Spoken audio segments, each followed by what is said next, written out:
Hey guys, welcome back to the channel. This is story about what if Naruto awoke in the Underworld as a devil part 1. Before I start, please do support for more amazing content and comments for part 2. Do consider to subscribe my channel and share my video to your friends and check out the description as well. Let's start the video. There were few things Lord Gremory loved more in the world than having an afternoon to himself, playing a relaxing game of chess against an imaginary opponent, while enjoying a fresh cup of tea. Life was good. Three-sided war notwithstanding. Master Gremory? You have a visitor. Well, there goes my good day. Lord Gremory sighed to himself as turned to face the nondescript maid who drew the short straw of intruding on her master's peacetime. Still, the red-haired lord smiled. Thank you, Cecil, please invite them in. Cecil gave a short bow before leaving, closing the door behind her. Gremory took the time to reset the chessboard, putting the pieces back and might as well enjoy a game while we discuss.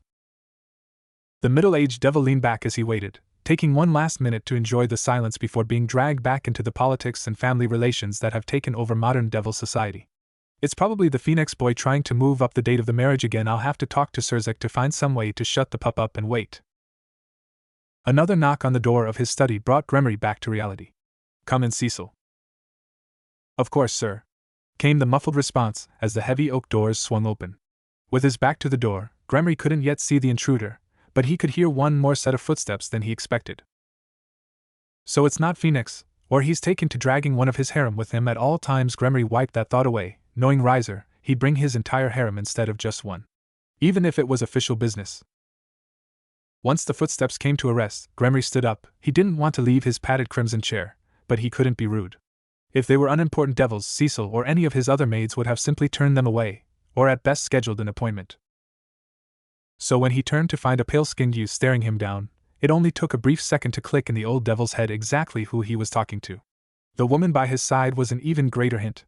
The edges of his forced smile smoothing out slightly, into a genuine one. My oh my. The young heir of the GA piece, and his lovely queen. This is a surprise. Please, please. Have a seat. Would you like some tea and snacks while we chat? The young man simply nodded, his expression hidden by the white scarf loosely wrapped around his mouth and neck, while his companion beamed back, choosing to speak for the both of them. Thank you, Lord Gremory, that would be delightful. We do hope this doesn't take too long, though. We are aware how little time a devil of your status has for leisure, and neither of us wish to intrude any longer than absolutely necessary. The young woman bowed at her waist, the bound tips of her hair brushing against her light pink kimono, before the pair took their place across from Lord Gremory on a crimson couch. The teenage boy sparing the chessboard a quick glance before his gaze settled back on his host. Gremory took his seat with a wave of his hand, as if dismissing the lady's apologies. Think nothing of it. In fact, you are doing me a great service by visiting me today. Simply play a quick game of chess before you leave, and I will consider this a splendid addition to my otherwise boring day. The young man nodded, but chose not to speak, leaving his companion to pick up the slack. Again, thank you, Lord Gremory. Now tea? My son recently sent me a package of French vanilla that he swears by, along with the usual selection. We also have an assortment of baked goods that would go well with it all. Lord Gremory, you are spoiling us. Simple green tea shall do for the both of us, thank you, the girl said with a suppressed giggle. Cecil nodded at the order, and left the room to the three devils. So, my curiosity has been piqued. The heir to the GAP clan comes to me out of the middle of nowhere, asking for an audience. I'm going to guess this isn't a social visit, since our families, while not enemies, are by no means close, nor do I believe we have ever had the pleasure of each other's company before. So please, young Zabuza, tell me, whatever can I do for you? Zabuza simply shrugged as he leaned back on the couch, raising an arm to drape over his companion's shoulder. A favor, a business deal, transaction, whatever you wish to call it. I've heard of the school you own, so what you can do for me is list the price of admission for 2. Haku and I wish to enroll. Aside from that, I have nothing else to discuss. Haku gave Zabuza a light backhanded smack to the chest. Now Zabuza, don't be rude. Turning her head, Haku gave Lord Gremory a shy smile. Apologies. Zabuza can be rather blunt. But he doesn't mean to offend. Gremory for his part took it with a smile as he nodded. Getting these two a place would be child's play, and he's already demonstrated his potential in the past. Could be a chance for Rias to make some important allies. No worries, Miss Haku. I am well aware of your king's reputation. But may I ask why you wish to journey to the human world as students? The elder devil asked, raising an eyebrow as he saw Haku's cheeks light up in a small blush. Well, Haku wanted to see what it'd be like to have a normal life for a while. And I am willing to give it to her. Besides, young minds are easier to mold, and the extra energy can be put towards training. Zabuza spoke up as Cecil entered the study with a tray in hand. The conversation settled for a few short minutes as tea was poured and snacks served, giving Lord Gremory time to think. Well, it's not like I see any cons to this arrangement. Some might say I'm showing favoritism, but really, it's just a young heir asking to go to school. Gremory gave Zabuza and Haku another quick look over, noticing how the boy's eyes seemed to be picking him apart. Yes, if I know my little girl, she'll be able to get an alliance out of him. Gremory hid a smile. Or at best, he may join her peerage. Well, by price of admission, I'm assuming you'd come to bribe me? If that's what's needed. Money is no issue, Zabuza said as he leaned back, letting his tea cool down. Not that he had any intentions of touching it anyways. Haku was discreetly checking for poison or other additives, while his attention was stuck on their host. One lifetime of relative peace wasn't going to outweigh another life of caution and blood. Especially when they were going to be thrown against devils and angels, fallen or not. In that case, your price of admission is the game of chess I was promised earlier. I'm sure your clan will figure out living arrangements. Another nod and a smile from the pair, or more specifically a smile from Haku and what appeared to be a stoic frown from Zabuza, let Gremory know to continue. Give me a week, and you'll be perfectly set up. Thank you, Lord Gremory. Are you sure there isn't anything else we could do? Like we said, money is not an obstacle. Haku spoke up again, only to have her concerns waved away. No. Who am I to deny young ones such as yourselves a proper education? Now, how about that game of chess? Lord Gremory looked over the chessboard, the game still fresh in his memory, seeing as both opponents had left 10 minutes prior. He was glad to be alone. It gave him time to think and mull over the game. In his long life, Lord Gremory had learned that one of the best ways to judge a person's character was a game of chess. How they played, were they aggressive? Did they take their time to think their moves out? What pieces did they seem to value? Did they focus solely on the game, or did they welcome the conversation and distractions? How did they react to victory? How did they react to defeat? Haku was easy enough to read, and a breath of fresh air against some of his regular opponents. She was happy to gossip, and simply enjoy the game, but her keen intellect showed through as she directed the conversation around as they played, almost using it as a distraction, picking topics he was passionate about to blindside his attention. For every mistake he made, Haku was sure to capitalize on with that same sweet smile. And the worst part is, I don't think she was faking it. The girl even took defeat with grace, lacking the enforced stiffness of those only pretending for the sake of politeness. The girl's words came back to him. Thank you for the game, Lord Gremory. I will take this as a learning experience, and I hope that in the future we'll have a chance to see if I improve. Nice girl. It was the boy he was worried about. He is the deciding factor. The GAPR could be a great ally or a terrible enemy. During the entire visit, Zabuza had said less than a dozen full sentences, replying mostly with grunts, shrugs, or simply letting Haku speak for himself as he simply observed. If the girl wore a mask of open kindness, Zabuza's mask was blank as a white oval. Didn't help I couldn't see half of his expression. Lord Gremory took a moment to consider if that's why the boy wore that scarf before passing it off as something to determine later. No, he had more important things to worry about as he finished his cup of tea. The boy was an unknown aside from his reputation. Specifically how violent he'd get to defend his queen. Wonder if he's inherited the abilities of the GA piece. Alas, time shall tell. Lord Gremory flicked his king piece over with a fond gentleness before standing up. He needed to take a walk and enjoy some fresh air before he lost track of time in his small study. 2 wins. One earned with pride from a beautiful young lady, and another simply taken by a boy in a mask not caring if the game was won or lost.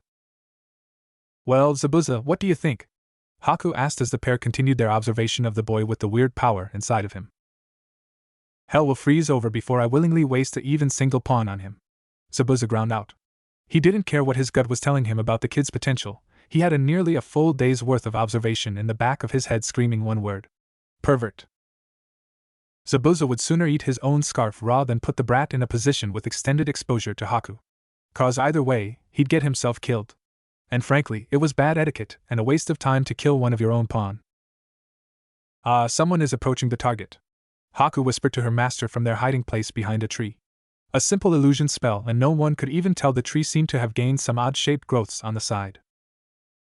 Haku, am I seeing this right? Yes. What does a fallen angel want with the pervert? Zabuza mused, as the girl confessed to the brat. Something was up. He just didn't know what. Yet. Haku, follow the target at a distance, and see if you can find their base of operation. Disengage at the first sign of detection. Right now we are the unknowns, and I plan on keeping it that way. Understood, Zabuza. Haku nodded before leaning over to give the taller man a kiss on the cheek. If they have any sense, I won't be back in time to help with dinner, so I hope you don't mind waiting. Zabuza just grunted, drawing out a small giggle from his female companion. Not the time, Haku, we are on the job. Hi, Haku grinned as she disappeared in puff of smoke to track down her target. Apparently Issei-kun had a date tomorrow. Wonder if Zabuza would agree to a date sometime this week? She thought as she cast another illusion spell over herself to blend into the crowd with her target in sight. Well, we could have date night tonight, Haku smirked. That seemed like a good plan in her mind. After all, they hadn't had one in the past week, so why wait any longer? Zabuza slowly shook his head once Haku was gone. That girl was going to be the death of him one day with the damn teasing. Well, just be glad you have the chance to be teased. The swordsman reminded himself before dispelling the illusion spell, stepping back onto the road. He flipped through his music player as he walked the crowded streets. One of most fascinating things he found in the human world was the amount of music available, even if it had originally been foisted upon him by his queen. There was the purely instrumental songs that brought back memories of his past life, then there was everything else. A nearly infinite selection of genres. It took him a minute, but eventually Zabuza settled on a song, nodding along quietly as he blended into the mob. This was the start, the first step towards realizing his dream. Settle down, settle down. The teacher called out as he walked in to take roll call, and if the rumors were true, introduced the transfer students. But to Issei it was all icing on the cake. He was the first step of his path to having a harem. Or specifically, he had his first date later tonight. Issei gave the typical here when his name was listed off, as his brain went to work planning out his date, only to be dragged out by Matsuda constantly poking his side. What? Issei whispered as he glared at his fellow pervert for disturbing his thoughts of Yuma and his great first date. Matsuda didn't say a word, he simply pointed towards the front of the glass room with a goofy smile on his face. Once Issei turned his head, he could see why. Ignoring the 6-foot-tall, pale-skinned gorilla with the scarf around his face, there was an angel in his classroom. One with pure white skin, long black hair that framed her face, warm dark brown eyes, and a smile that seemed to be aimed directly at him. Issei, you lucky bastard. It seems your luck is finally changing. Good morning, everyone. My name is Yuki Haku. It is a pleasure to meet you. I enjoy romance novels, cooking, and arts and crafts. I look forward to getting to know all of you, and enjoying our time together as friends. Haku bowed slightly after her introduction, giving time for Zabuza to roll his eyes at the greeting. Thank you, Miss Yuki.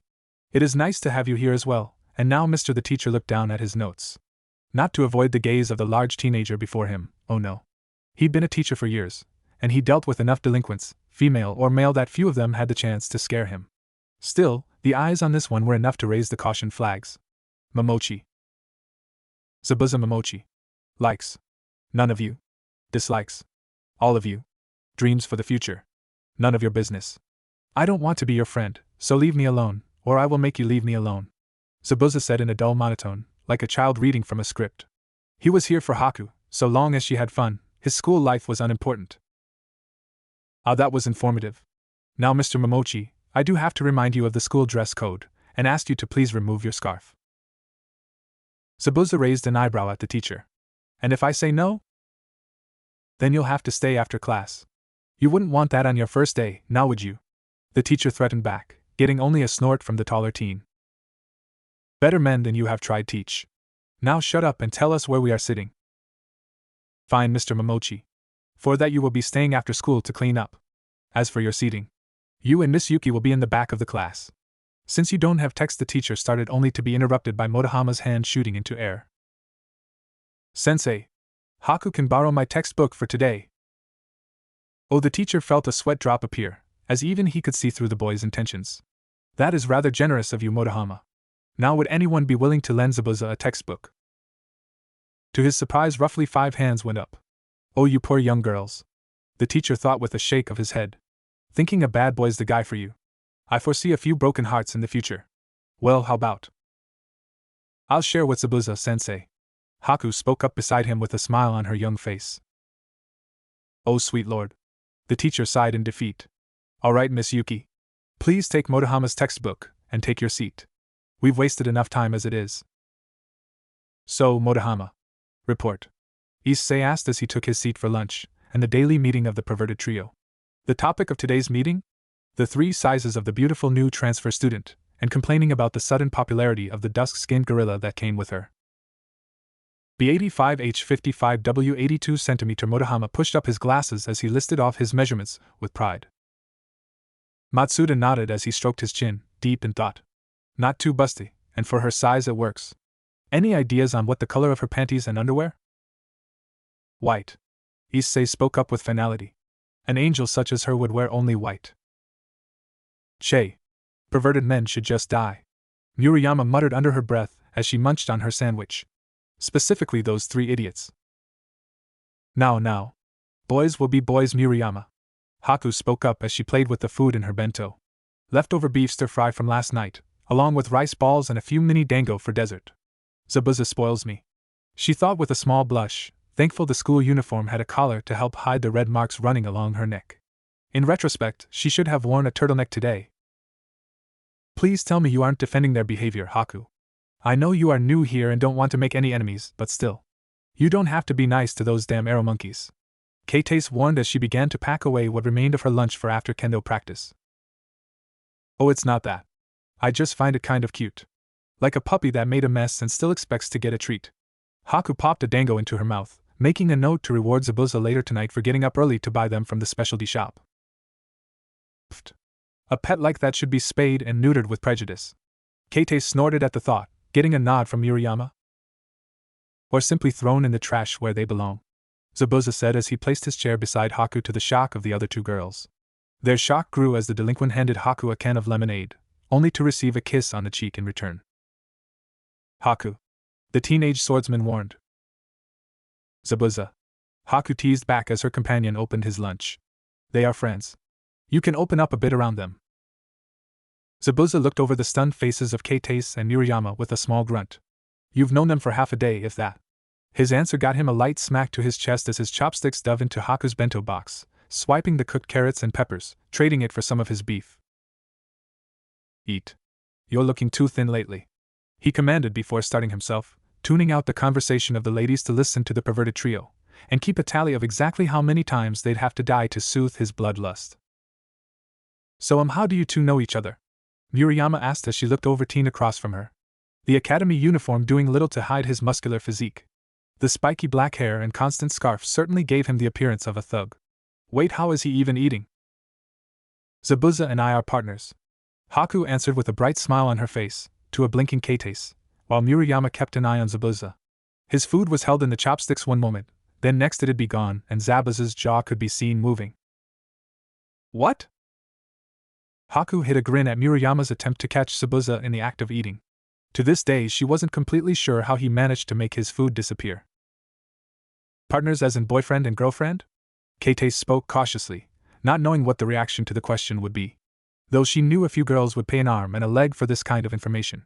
He'd only been here for a few short hours, but the rumor mill had already spun a tale of forbidden love between the school's Prince Yudokiba and the mysterious transfer Zabuza Momochi.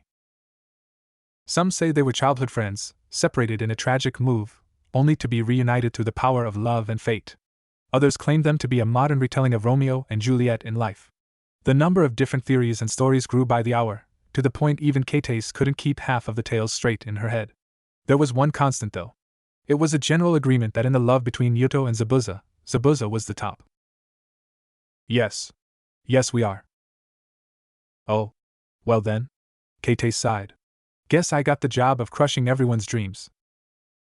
Haku nodded as the conversation lulled, allowing her to finish her lunch. Even the beef. Chicken is still better in stir-fry, she thought as she remembered the small argument the pair had last night as they discussed the differences between beef and chicken stir-fry. Sadly, she lost that night. Least it's not rabbit. The one meat Haku would eat in only the most dire circumstances. Today was fun. Zabuza just snorted. To him it was like the academy all over again. Just worse. At least in the academy they taught something important, how to survive, instead of algebra and calculus. The former Miss Ninja saw a lot of cheating in his future. Specifically copying Haku's work. Oh, don't be like that. You had fun too. Haku grinned as she slipped off her school's slippers. Frankly, the whole practice confused her, but she put it down to cultural differences. Excuse me, are you two Zabuza Momochi and Hakuyuki? Great Zabuza turned to find himself looking down on some blonde-haired pretty boy. And if we are? I was sent here by my club president to see if you had time for a chat. Not interested. Zabuza waved the boy off as he stepped around him, not sparing the kid a second glance. Devil or not? Please?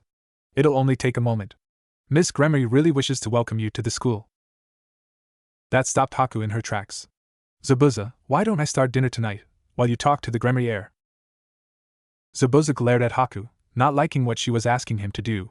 They had each other's back after all. Are you sure you can handle it by yourself? Haku nodded with a reassuring smile, leaving Zabuza to only sigh. Fine. Just be careful. I don't know how sharp that new knife is, and I don't want you getting injured. The blonde whispered a quiet thank you to Haku, who only smiled back. Alright, fuckboy. Let's go talk to your master before I change my mind, Zabuza said as he took off towards the old school building. It had the largest concentration of demonic power nearby, aside from a building inside that belonged to the student council. He might be incorrect and heading off in the wrong direction, but screw it. They are wasting my time, might as well waste some of theirs. Is he always like this? The blonde boy asked, getting only a smile out of Haku. Oh, he's just getting used to the idea of a school where everyone isn't trying to kill each other, Haku said with a giggle, to the alarm of the blonde boy, before he remembered it was his job to show him the way. Thank you, by the way, the boy called back as he ran to catch up with Zabuza. Haku simply waved as the boy left. Poor Zabuza. Haku giggled, knowing she threw him to the wolves.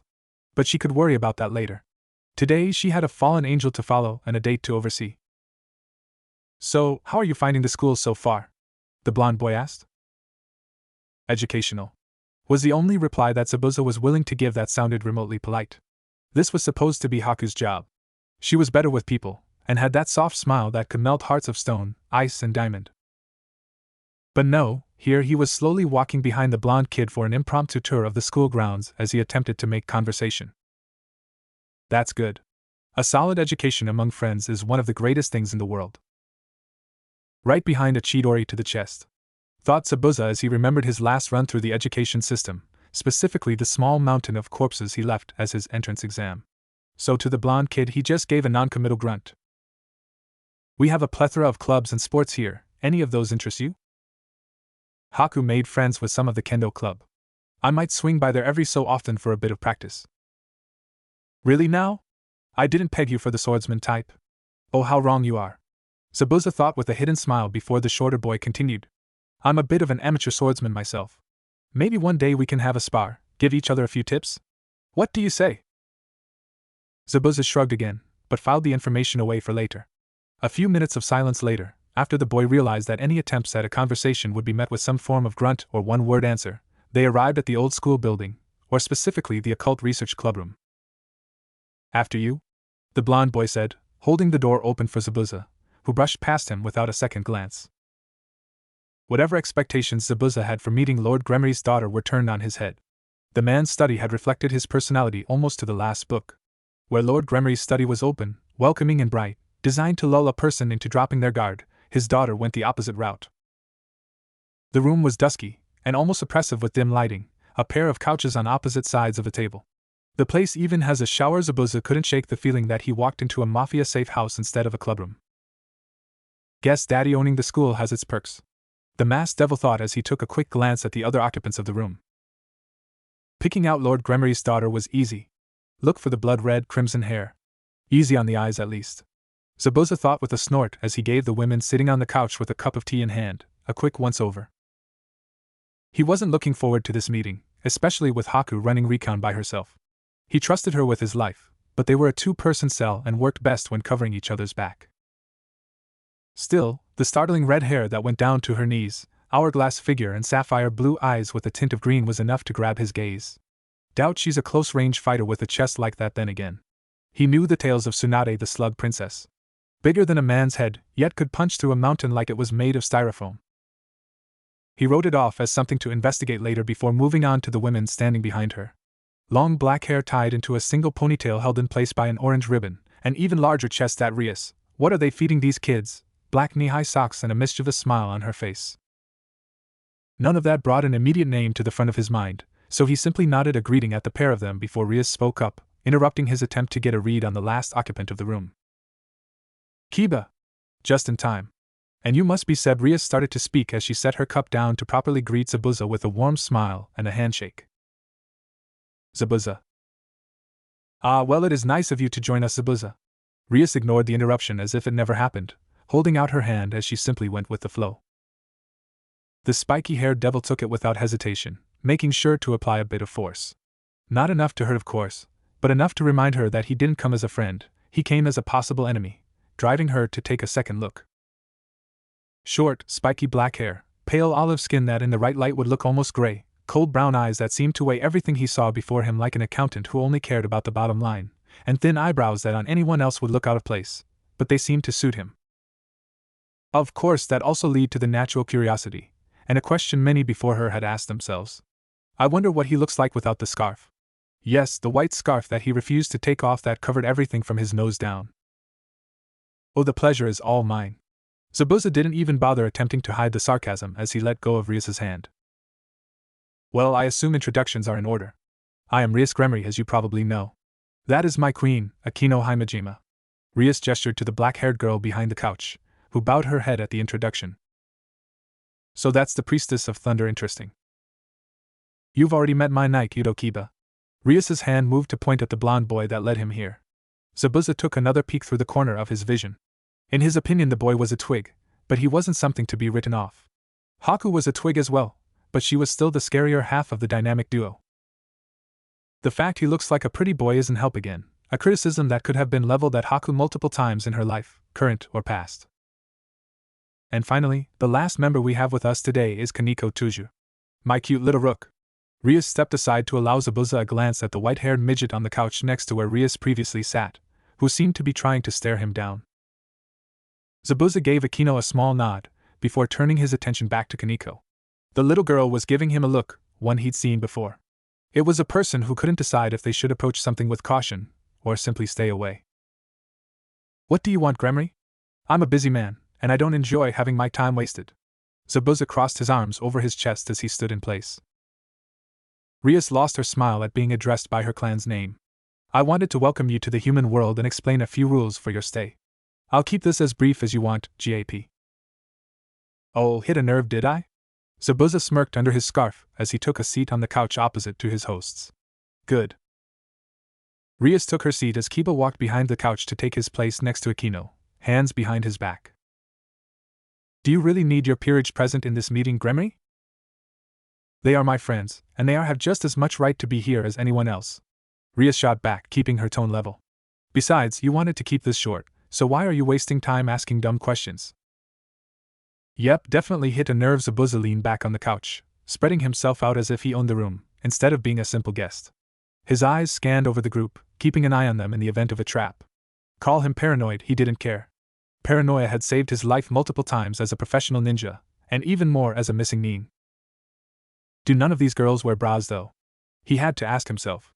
Zabuza's sexual urges were always kept on a short leash, but the fact he could identify exactly where they on every female occupant in the room with just a quick glance was slightly uncomfortable.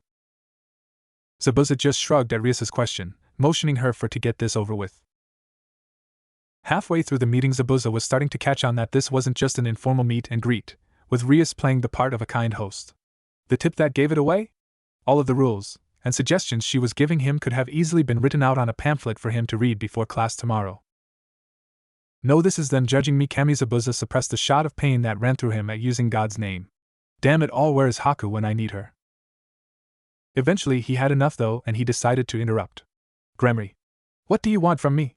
I don't mean my attention, cause you lost that once you started talking about massacring humans for fun, and how I'd have to keep those urges to myself if I had them. So, no bullshit. What do you want with me? Rias blinked before letting out a breath in a quiet sigh. Zabuza, I have heard some rather distressing rumors about you, and I wanted to see if they were true. Going to have to be more specific than that. The Underworld was a melting pot of politics, gossip, and false truths. One of his favorites was how Haku was actually a boy who liked to wear female clothing. Oh, if only they knew how true that was. Others concerned his relationship with his family, and more importantly his bloodline as a member of one of the 72 pillars. And? Zabuza prompted, waiting to see what rumor it would be this time. Probably just doesn't want me to kill a student for making a pass on Haku. And he would too. The only issue is that they'd never find the evidence needed to pin the blame on him. Motive? Absolutely. Anything else would disappear into the mists of time. I wanted to offer you protection. Wait, what? Zabuza just blinked at her, which she took as a cue to continue. I've heard that you lack, well, to put it bluntly, you haven't inherited the abilities of the GAP clan, and that due to your father's refusal to take another wife after your mother's death. I am the last heir to a clan 1 generation away from extinction. Zabuza finished for her, fighting back a laugh. Rias simply nodded. Yes, I've heard a lot about you. Since you asked for me to be blunt, I'll be blunt. You have no friends, you have no allies. While other young devils are out, trying to make a name for themselves, doing everything in their power to be recognized, you are a recluse, known for having spent the last 6 years entire in your estate. Your clan consists solely of you and your father. I don't know how hard it is to be in your position, personally. But I wish to help you. Guide a lost soul into paradise. Zabuza snorted at the thought, watching as Rias's smile gained a sad edge. Yes. You and Haku don't have to be alone. We'd be happy to have you as an ally or a friend. Zabuza chuckled and threw his head back, not letting Rias or her peerage get a good look at his face as he struggled to hold in the laughter at the giant misunderstanding. The damn women sees me as some lost and angsty schoolboy. It took him a minute to get himself under control, bringing his head back down to wipe away a small tear. Your offer is generous. Zabuza bit his lip again before continuing, making sure to throw a small undertone of regret in his voice for effect. But I'll be declining. I may not have the advantages most of the pillars do, but I plan on rising through my own strength and ability. Now if there is nothing else, I'll be leaving. I have important things to do. Rias simply nodded, with a small look of regret on her face. The offer is still open if you ever wish to change your mind. After all, she had a bishop, a rook and a knight piece left along with all 8 pawns. She knew Issei was hiding something strong in him, but she highly doubted she'd have to pay more than a couple of pawns to get at it. Zabuza shrugged before standing up, giving the group another quick look over before bowing his head. It has been interesting meeting you all. Good day. He forced himself to be polite. He didn't want to ruin their assumptions just yet after all. Once Zabuza was sure he was far enough away that none of Rias's peerage could hear him, nor was he being followed by a familiar, he started to laugh at the absurdity. He knew it. He just knew that those damn rumors would pay off. The greatest weapon in any war is information, and if the rumors of his ineptitude had reached the point where some devils were going to him a helping hand, he couldn't be happier. With that thought in mind, Zabuza reached into his pocket, taking out his cell phone, quickly punching in Haku's number. He wanted a status report, as well as her current location. I'll even sweeten the deal and tell her about this joke of a meeting. What do you think? Rias's questions was to Noon in particular, but her peerage knew she wanted their opinion on the matter. Kiba? Kiba sighed, wondering how he'd explain the feeling he was getting in the pit of his stomach. I am conflicted. From his physique and what little conversation I could get out of him on the way here, I'd say he'd probably hold his own in a brawl, and he apparently knows his way around a sword, but I can't say anything for certain. And his personality? Again, Kiba started with silence. I don't know.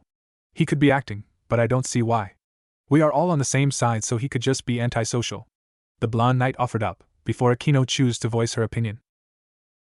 He's wearing a mask. I just can't tell about what he doesn't care for formality. That much is obvious, but I don't know if the hostility is a defense mechanism or if he also doesn't care what people think of him. We simply don't know. Has Sona shown any interest in him? Rias shook her head at the mention of her best friend and rival. No. She said she's content to observe as things come up. Something about not having enough solid evidence to make a proper judgment on. Akino hummed in approval at that. I have to agree with her on that. Everything we know about him is either second-hand or pure rumors. Dangerous. Kaneko spoke up, drawing the attention of her friends. What do you mean, Kaneko? Kiba scratched his chin, trying to think of anything in the past hour or so that could be an indication that Zabuza was dangerous. Nothing came to mind. An arrogant prick, sure, but dangerous? Smells like blood, lots and lots of blood, was Kaneko's only response before she went back to snacking on her usual treats. I see, we'll watch him for now, but for now. Ria sighed the crimson magical circle that appeared before her. Guess it's show time. She thought with a small smile, honestly looking forward to adding a cute little brother to her peerage. In retrospect, Zabuza wasn't sure why he was here. Well, that's a lie. He knew exactly why he was here, sprawled out on a tree branch as he watched 3 fallen angels get nearly blown to oblivion by the destructive power of one, Rias Gremory, through the scope of a modified sniper rifle. Personally, he thought his fellow devils, even the angels, fallen or not, didn't put enough faith in a gun. He could certainly see why they phased out swords and other melee weapons as the primary tool for a massacre. Not that he was ever going to admit that swordsmanship was archaic and pointless in this day and age. He still had his own professional pride after all. With his skills, and a bit of warning, Zabuza was sure he could take out nearly anyone armed with only a gun. But that wasn't the point. To Zabuza, the PGM Hecate 2 sniper rifle and its distant cousin, the far-removed 44 Magnum revolver, were the logical next step when he found that throwing knives, kunai and shurikens weren't as easy to get as back in his previous life. So years ago Zabuza made a choice. He had a weapon for close range, something that if the scene through his scope and the listening device that Haku had placed Issei early today were of any indication, he'd be using rather soon. With that in mind, he decided to go with a weapon designed solely for killing from afar. Of course, his ammo supply was a lot more limited than he wished for. He'd yet to figure out sealing, or storing components in an alternate dimension, so he was stuck with a total of 14 shots with the rifle and a couple dozen shots with the revolver. Well, at least at a speed he was willing to deem usable in combat. Outside of combat he had more than enough time to summon and desummon supplies as he needed. Haku liked to claim that for their purpose, the guns had a little too much power. Zabuza disagreed. He was a heavy believer in the fact that the concept of overkill was just that. A simple concept, and had no place in reality. If you are going to kill something after all, you may as well go to the effort of making sure it stays dead. Thought the man with a rifle designed to punch through tanks, and a pistol that could take a man's arm off at 30 paces. The fact he had the bullets blessed by a local priest, and soaked in holy water when not in use, was his simple little addition for any devil that decided to get uppity, or specifically made a pass on Haku. Which leads us back to the current situation, or specifically how Haku was sitting next to him, listening to music as she killed time before he gave her the signal that the operation was to begin. They had spent the last few days on observation outside of school, either shadowing the Gremory peerage as Issei was shown the ropes of devilhood, or keeping an eye on the quartet of fallen angels that had made it their mission to make Issei's life hell for one reason or another. In his opinion, Zabuza found it one of the most boring stakeout in his career, with Rias and Aquino explaining concepts he'd known since childhood, his second childhood, to the perverted pawn. The only interesting parts was watching the stray devil extermination, allowing him to confirm a few suspicions as well as get a glimpse at the enemy's strength. Even Issei's, oddly enough. How the hell the brat's worth 8 pieces is beyond me, the swordsman turned temporary sniper thought as he readjusted his sights. Rias and her posse were heading inside. Show time. From their vantage point, Zabuza could see the majority of the church's interior, specifically where the last of the fallen angels was getting her nice ass handed to her on a silver platter. If anything, Zabuza felt a tinge of pity for the girl. Haku's familiars had picked up enough of the group's conversations that he had a rough guess of what their intentions were, and he couldn't blame them for trying what they did. It's war. You do what it takes to win.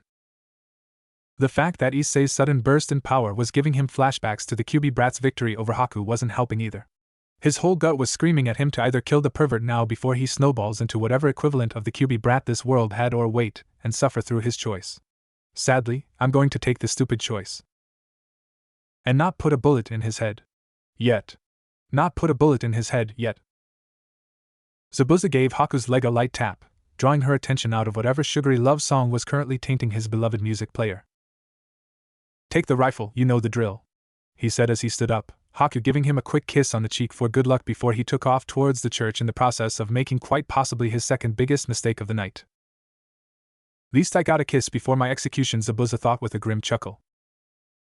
Haku watched through the scope as Zabuza quickly raced through the trees, sparing the church a quick glance, wincing as a particularly nasty punch caught the fallen angel, Rainer, her name's Rainer, in the face.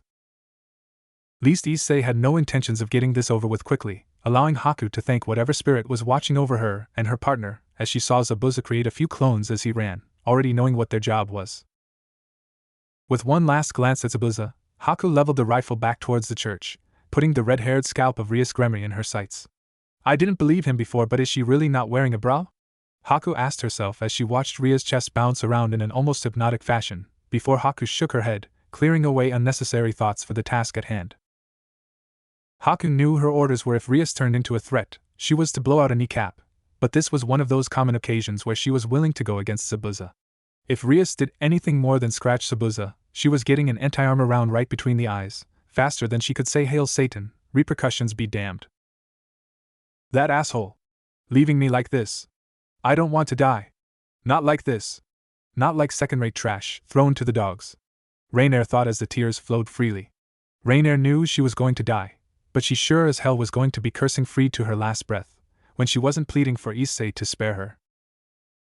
Was she a coward for trying to beg for her life? Probably, absolutely, but only the truly content or an idiot can face death with an actual smile on their lips, and people such as that were as rare as they came.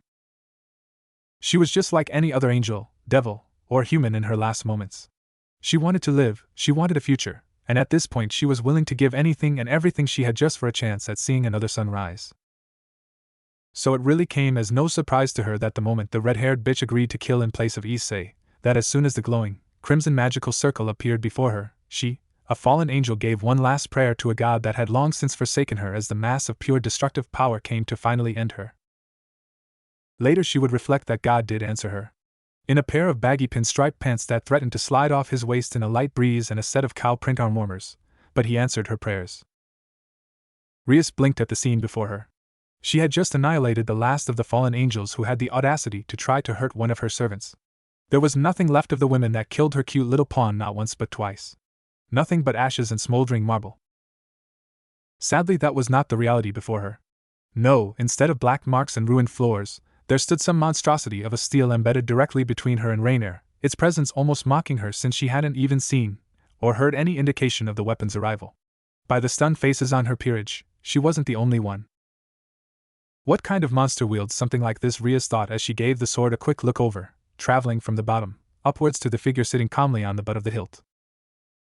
The tip of the blade had sunk into the marble floor a few inches, but even then she could still see the circular cutout near the top, wide enough for a person's head to fit through with ease.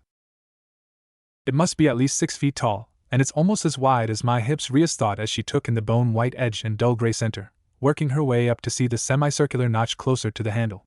This was a sword that with a decent amount of strength behind it could cut through her with ease. The worst part though was the aura that seemed to radiate from it, a dark purple miasma that seemed to dance in loose swirls around the blade. Rias even swore she saw a face grinning at her in the transparent clouds. Zabu Kiba finally found his voice, even though he was the one examining the blade the closest. He didn't even have to touch it to know what it was. A demonic sword, and a particularly nasty one at that.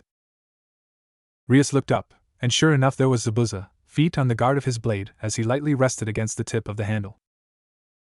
"Yo," Zabuza said while doing his best to imitate the smile Kakashi gave his brats before getting his weak ass thrown into the water prison technique. Again Rias could only blink. She couldn't think of any reason why Zabuza of all people would be here. The fallen angels were obviously working by themselves, and he shouldn't even know about the fight tonight with the barrier up. But there he was, sitting on the sword, looking down on them like it was the most natural thing in the world. Hell, he's not even in uniform, she thought. And she was right. While her peerage was still in their school uniform, Zabuza seemed to be in his casual clothes. Or his combat gear. Her cautious side spoke up as she took the sight in. If Rias had ran into Zabuza anywhere else, she'd have guessed he was on his way to play basketball, with a dusky blue, sleeveless jersey, dark, baggy pinstripe pants with more pockets than she was willing to count at the time, which seemed to be hanging dangerously low, a clean pair of sneakers, and his ever-present white scarf with the ends attached to cow print arm warmers of all things. "Explain yourself?" Rias finally said, not at all happy with this sudden turn of events. "And a good evening to you, Gremory," Zabuza said, enjoying the sight of Rias's frown, gaining a few more lines at his chosen way of addressing her. In the past few days, they had talked a total of 2 more times, and even then it had only been a casual greeting in the hallway. Still had a huge impact in the school's rumor mill, especially with Issei's sudden stroke of luck. Many wondered what exactly they were missing that in the space of a day the beloved Rias Gremory was giving the time of day to not only the new transfer students but one of the resident perverts. The common theory was that Zabuza somehow blackmailed her or threatened her, at least among those who didn't enjoy the teenager's gruff nature and absolute lack of a fuck with school, or the students. Those that knew a bit more about him, or specifically knew Haku, would just guess he knew Rias through Haku somehow. As for Issei, the only theory that held any semblance of being true was that he somehow made a deal with the devil. It was the only possibility. Sadly, the students may never know. Not the time, JP. Explain. Now. Rias glared up at the swordsman, demanding an answer. Was around, saw the barrier, got curious. Zabuza shrugged as he lied through his teeth with practice ease. So you saw that we were fighting, and then saved her dash. Rias's eyes darted to the fallen angel who was staring up at Zabuza's back with a mix of shock and awe, wisely keeping her mouth shut to see how this played out. Why? And keep in mind, choose your answers carefully. I don't enjoy it when my servants are threatened or harmed, so if you had anything to do with this, tell me now and I'll make your death painless. Zabuza laughed as if he was disgusted at the idea. If I had any hand in this, Issei's corpse would have been fish food for the past 4 days and you'd have had no idea I was even involved, much less that Issei was even dead. No, he'd simply fade into the mist. Unlike the women cowering behind my sword, I'm a professional. Oh my, oh my. Brave words there. Kino smirked as Issei paled at the thought of being chopped up by the sword before him. Rias meanwhile mulled over Zabuza's words. Then why are you protecting the fallen angel? She finally decided to ask the $1 million question. And in response, she got a $1 million answer. I have a bad habit of picking up broken birds. What can I say? Sadly, it was $1 million worth of crap. Possibly with a 2 cents of truth mixed in. And what do you plan on doing with her? Rias was really hoping his answer was either question her for information, or something that wasn't complete bullshit. I was going to ask her to join my peerage. Rias could have heard a pin drop, and even Rainer blinked at the offer. Not a chance. Zabuza raised an eyebrow at Rias's declaration. And who are you to stop me? The master of the servant she killed, twice. Blood for blood. Funny. For a dead man, the monkey is rather spry. But I'm not going to let you kill her. How about we make a deal, Gremory? I am after all a mercenary. What kind of deal? Rias didn't want to admit it, but Zabuza was starting to get on her nerves in a way that reminded her of Riser but worse. Riser was an arrogant, self-centered ass whose brain was in his balls 9 times out of 10, but at least he had a reason for being a prick. After all, when you are immortal, what's the worst that can happen? You've basically won the lottery of life at that point. But no. Here was Zabuza, looking down on her, toying with her, possibly bluffing on a joker and an Uno card, and she couldn't shake the feeling she was being played with. Best case scenario? She kills the fallen angel but gains an enemy among one of the few pillars remaining. Worst case? Zabuza ends up dead and the scandal ruins her beyond any hope of recovery. Simple. I give Issei a gun or a knife. His choice, and he kills the women. I'll give him 2 minutes, if he can bring himself to do, problem solved. I walk away owing you for wasted time. But if he can't, Zabuza's grin could almost be seen through the fabric of his scarf. She comes with me. Rias spared Issei a look to see what kind of condition he was in, and it wasn't good. Turning her attention back to Zabuza, she simply sighed. No need. Wait. Prez, are we really going to let her get away with this? After all that's happened to Asia? And what the hell is Zabuza doing here anyways? Issei shouted at the turn of events. Apparently no one filled him in. I'll give you 3 guesses why I'm here, boy. And trust me, I'm no angel. Zabuza ignored Issei's glare as he continued. Besides, what right do you have to complain? You threw away your chance at revenge the moment you asked your precious president to do it for you. B. Spare me the excuses, cause frankly I don't care. You had shown weakness and hesitation against the enemy. Something that'll get you and your comrades killed, or worse one day. Now I suggest you get to reviving the priestess before I decide to get greedy and take her for myself. Why, you gorilla bastard? Issei, enough. Grab Asia. We'll talk about this later. Rias spoke up, her tone not leaving room for her pawn to argue. Fine, Prez. Issei sent Zabuza one last glare before walking over to where Asia lay. With her eyes closed, she almost seemed asleep. Rias looked at the retreating form of her pawn, before turning her head to Akino, hoping she had any advice or an alternate course of action. This whole thing leaves a bad taste in my mouth. Sadly, her queen only shook her head, and Kiba had gone back to staring at the sword like it was a puzzle box that he had to solve. This isn't over, GAP, the Gremory heir warned, getting another snort from Zabuza, not having moved an inch from his precarious seat on his sword. We'll talk tomorrow. Gremory, a bit of advice. If you are going to kill someone, make sure you burn the body beyond a crisp instead of leaving them for dead. After all, we are all devils, and some of them might be willing to sell their soul. Zabuza huffed out as Rias summoned the magical circle to take her peerage back to the clubroom. The redhead gave him one last glare before disappearing into a flash of light. So Zabuza was it? Rainier finally spoke up once the devils left. Women, can you walk? Zabuza didn't even turn to face her, still sitting on his sword, staring at the spot Gremory and her peerage left from. Rainier tried to stand up, making a valiant attempt in her own opinion, but found it in vain as she fell back to the floor, landing on her ass. Least it's not my face. After all, she was going to be joining this man's peerage. The least she could do is not embarrass herself any more in her attempt at a first impression. I'll take that as no. Zabuza finally decided that it was time to go. He didn't want to leave the device unattended, just for the sheer value it held. He could outfit an army with the damn thing if he had enough time. Find the sacred gear, and find someone who can actually use it with competence. Zabuza wasn't a firm believer in fate, and thought the god who was willing to give away items of power such as a sacred gear to any old chump deserved to be pushing up daisies somewhere. Zabuza flicked his wrist, a murky purple magical circle appearing under his sword to put it back in storage as he picked Rainier up in a bridal carry, the fallen angel unable to meet his eyes for some reason. The remains of the church door stood little chance against Zabuza's foot as he kicked it down. Could he have teleported back home? Absolutely, but that'd be taking the easy way, and he could use the exercise after a week of stakeout and info gathering. Not that she weighs any more than half of Kasumi. Zabuza snorted as he leapt from rooftop to rooftop, ignoring the wind and the weird looks from Rainier. Haku and the clones will be back home by now. Guess that only leaves the fun part, the swordsman thought with a tired sigh, kind of wishing today would just end.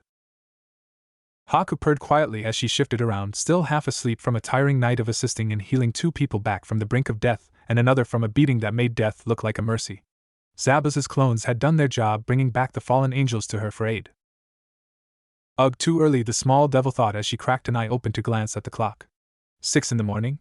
Going back to sleep now, night-night. Haku yawned as she put her head back down on her favorite and only pillow, Zabuza's bare chest.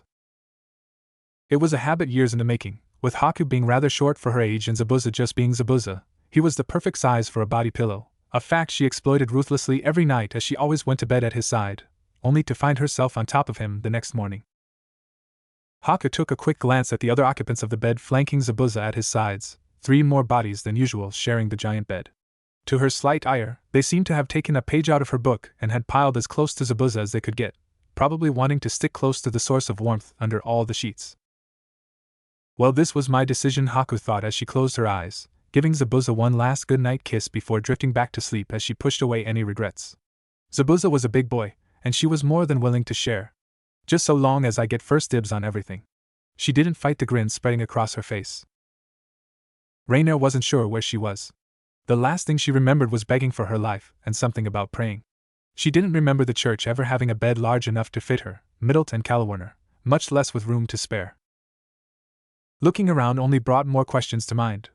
The walls painted a deep ocean blue, with an ornate wooden nightstand on either side of the bed, but aside from the dull white carpet flooring and pair of windows letting light in, it was rather Spartan place.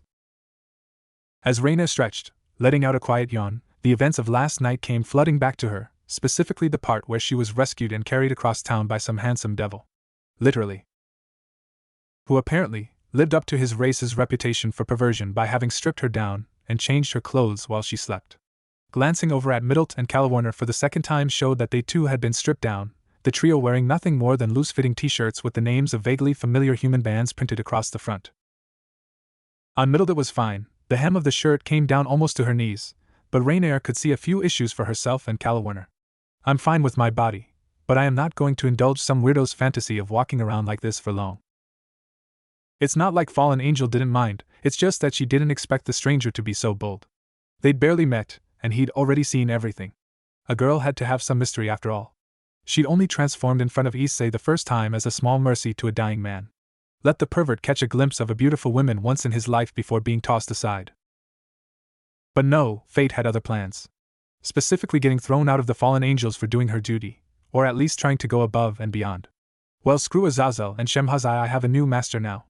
Rainier thought with a satisfied smile. A master that might actually appreciate her effort. Middlet groaned as she sat up, staring at the room blankly. Is this the afterlife? A rather foolish question from an angel, but Rainier didn't comment, seeing how the girl was half asleep.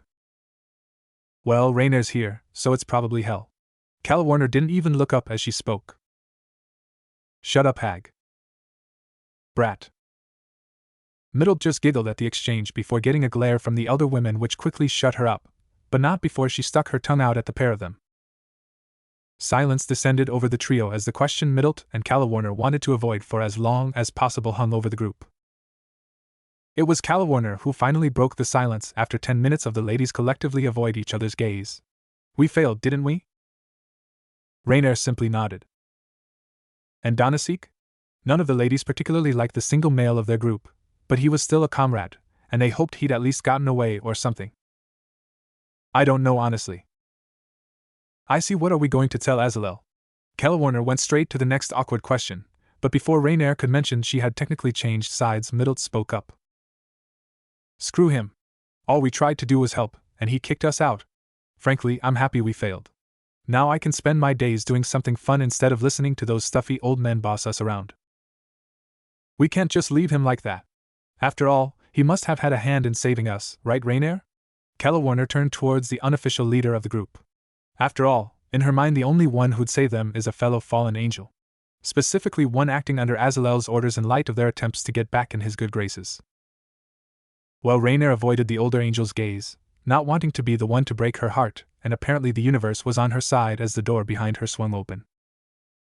It was times like now that Zabuza was regretting his decision to not include a guest room on the list of requirements for his base of operations in the human world, or at least not soundproof his room. In hindsight it made sense, but back then he just assumed that he'd find a human that already had a home. At worst, he'd find a single individual who could sleep on the couch for a night until other arrangements were made. He did not expect two half-dead fallen angels with their chew toy of a leader having to crash on his bed. The kicker was that Haku wouldn't let him sleep on the couch, saying something about any of them being offended about waking up in bed with a stranger was their own problem for nearly getting themselves killed, along with a whispered statement asking the world who wouldn't want to wake up next to him. Funny how the more things change, the more they stay the same. Even in his second run-through, he still couldn't quite understand how Haku's mind worked. It's just too nice. So there he was, standing outside the door to his room, fresh from his shower, wearing nothing more than a gray towel wrapped around his waist, praying to Satan himself that his guests were still asleep so he could grab a pair of sweatpants. Shirts are always optional. Unfortunately, his prayers went unanswered, for as soon as the door was open, 3 sets of eyes were staring at him. Well, 2 were staring at him, and 1 was trying to decide whether to stare or try to look at the ground. Good. Food's downstairs. Now out, I'm getting changed. We'll talk over breakfast. Zabuza said without missing a beat, like it was standard for him to walk into a room of scantily clad women, half naked while demanding them to leave. Rainier for her part nodded and left without a second glance, Calawarner following behind her shortly, making sure to give Zabuza a mistrustful glare before leaving the room. This left only Zabuza and Middlet, the latter sitting on the bed with a shit-eating grin and no intentions on leaving by her own free will. Well? The blonde fallen angel said as Zabuza tried to stare her down. Are you going to get changed or not? She finished with the same innocent smile on her face, her eyes never leaving Zabuza. When in doubt, use violence. Zabuza sighed to himself, making sure his towel was secure before walking over to stand in front of Middlet, who simply giggled. My, aren't you forward? No, hi, hello, how are you, right to the point. I like that in a big hunk of man such as yourself, the blonde said as she reached out to touch his abs. Ignoring her, Zabuza reached his hand around her, picking her up by the scruff of her neck. He'd carried sacks of groceries that were heavier than the struggling blonde child. Hey! Put me down! I'm not a kid, I can walk just fine, thank you. You're really pushing it, buddy. I was going to give you a kiss from Pretty Little Me as a reward for letting us stay the night, but oh no. Not anymore. You're on my shit, Lee. Zabuza dropped Middlet on her ass outside his door, before closing it without a second glance at the angel's pouting face. Ah, just in time. Come, don't be shy, we have plenty to go around. Haku smiled as she saw the 2 older fallen angels come down the stairs into the kitchen. Today was her turn to cook, and since she was now cooking for 5 instead of 2, she decided to go with a simple breakfast of pancakes and eggs.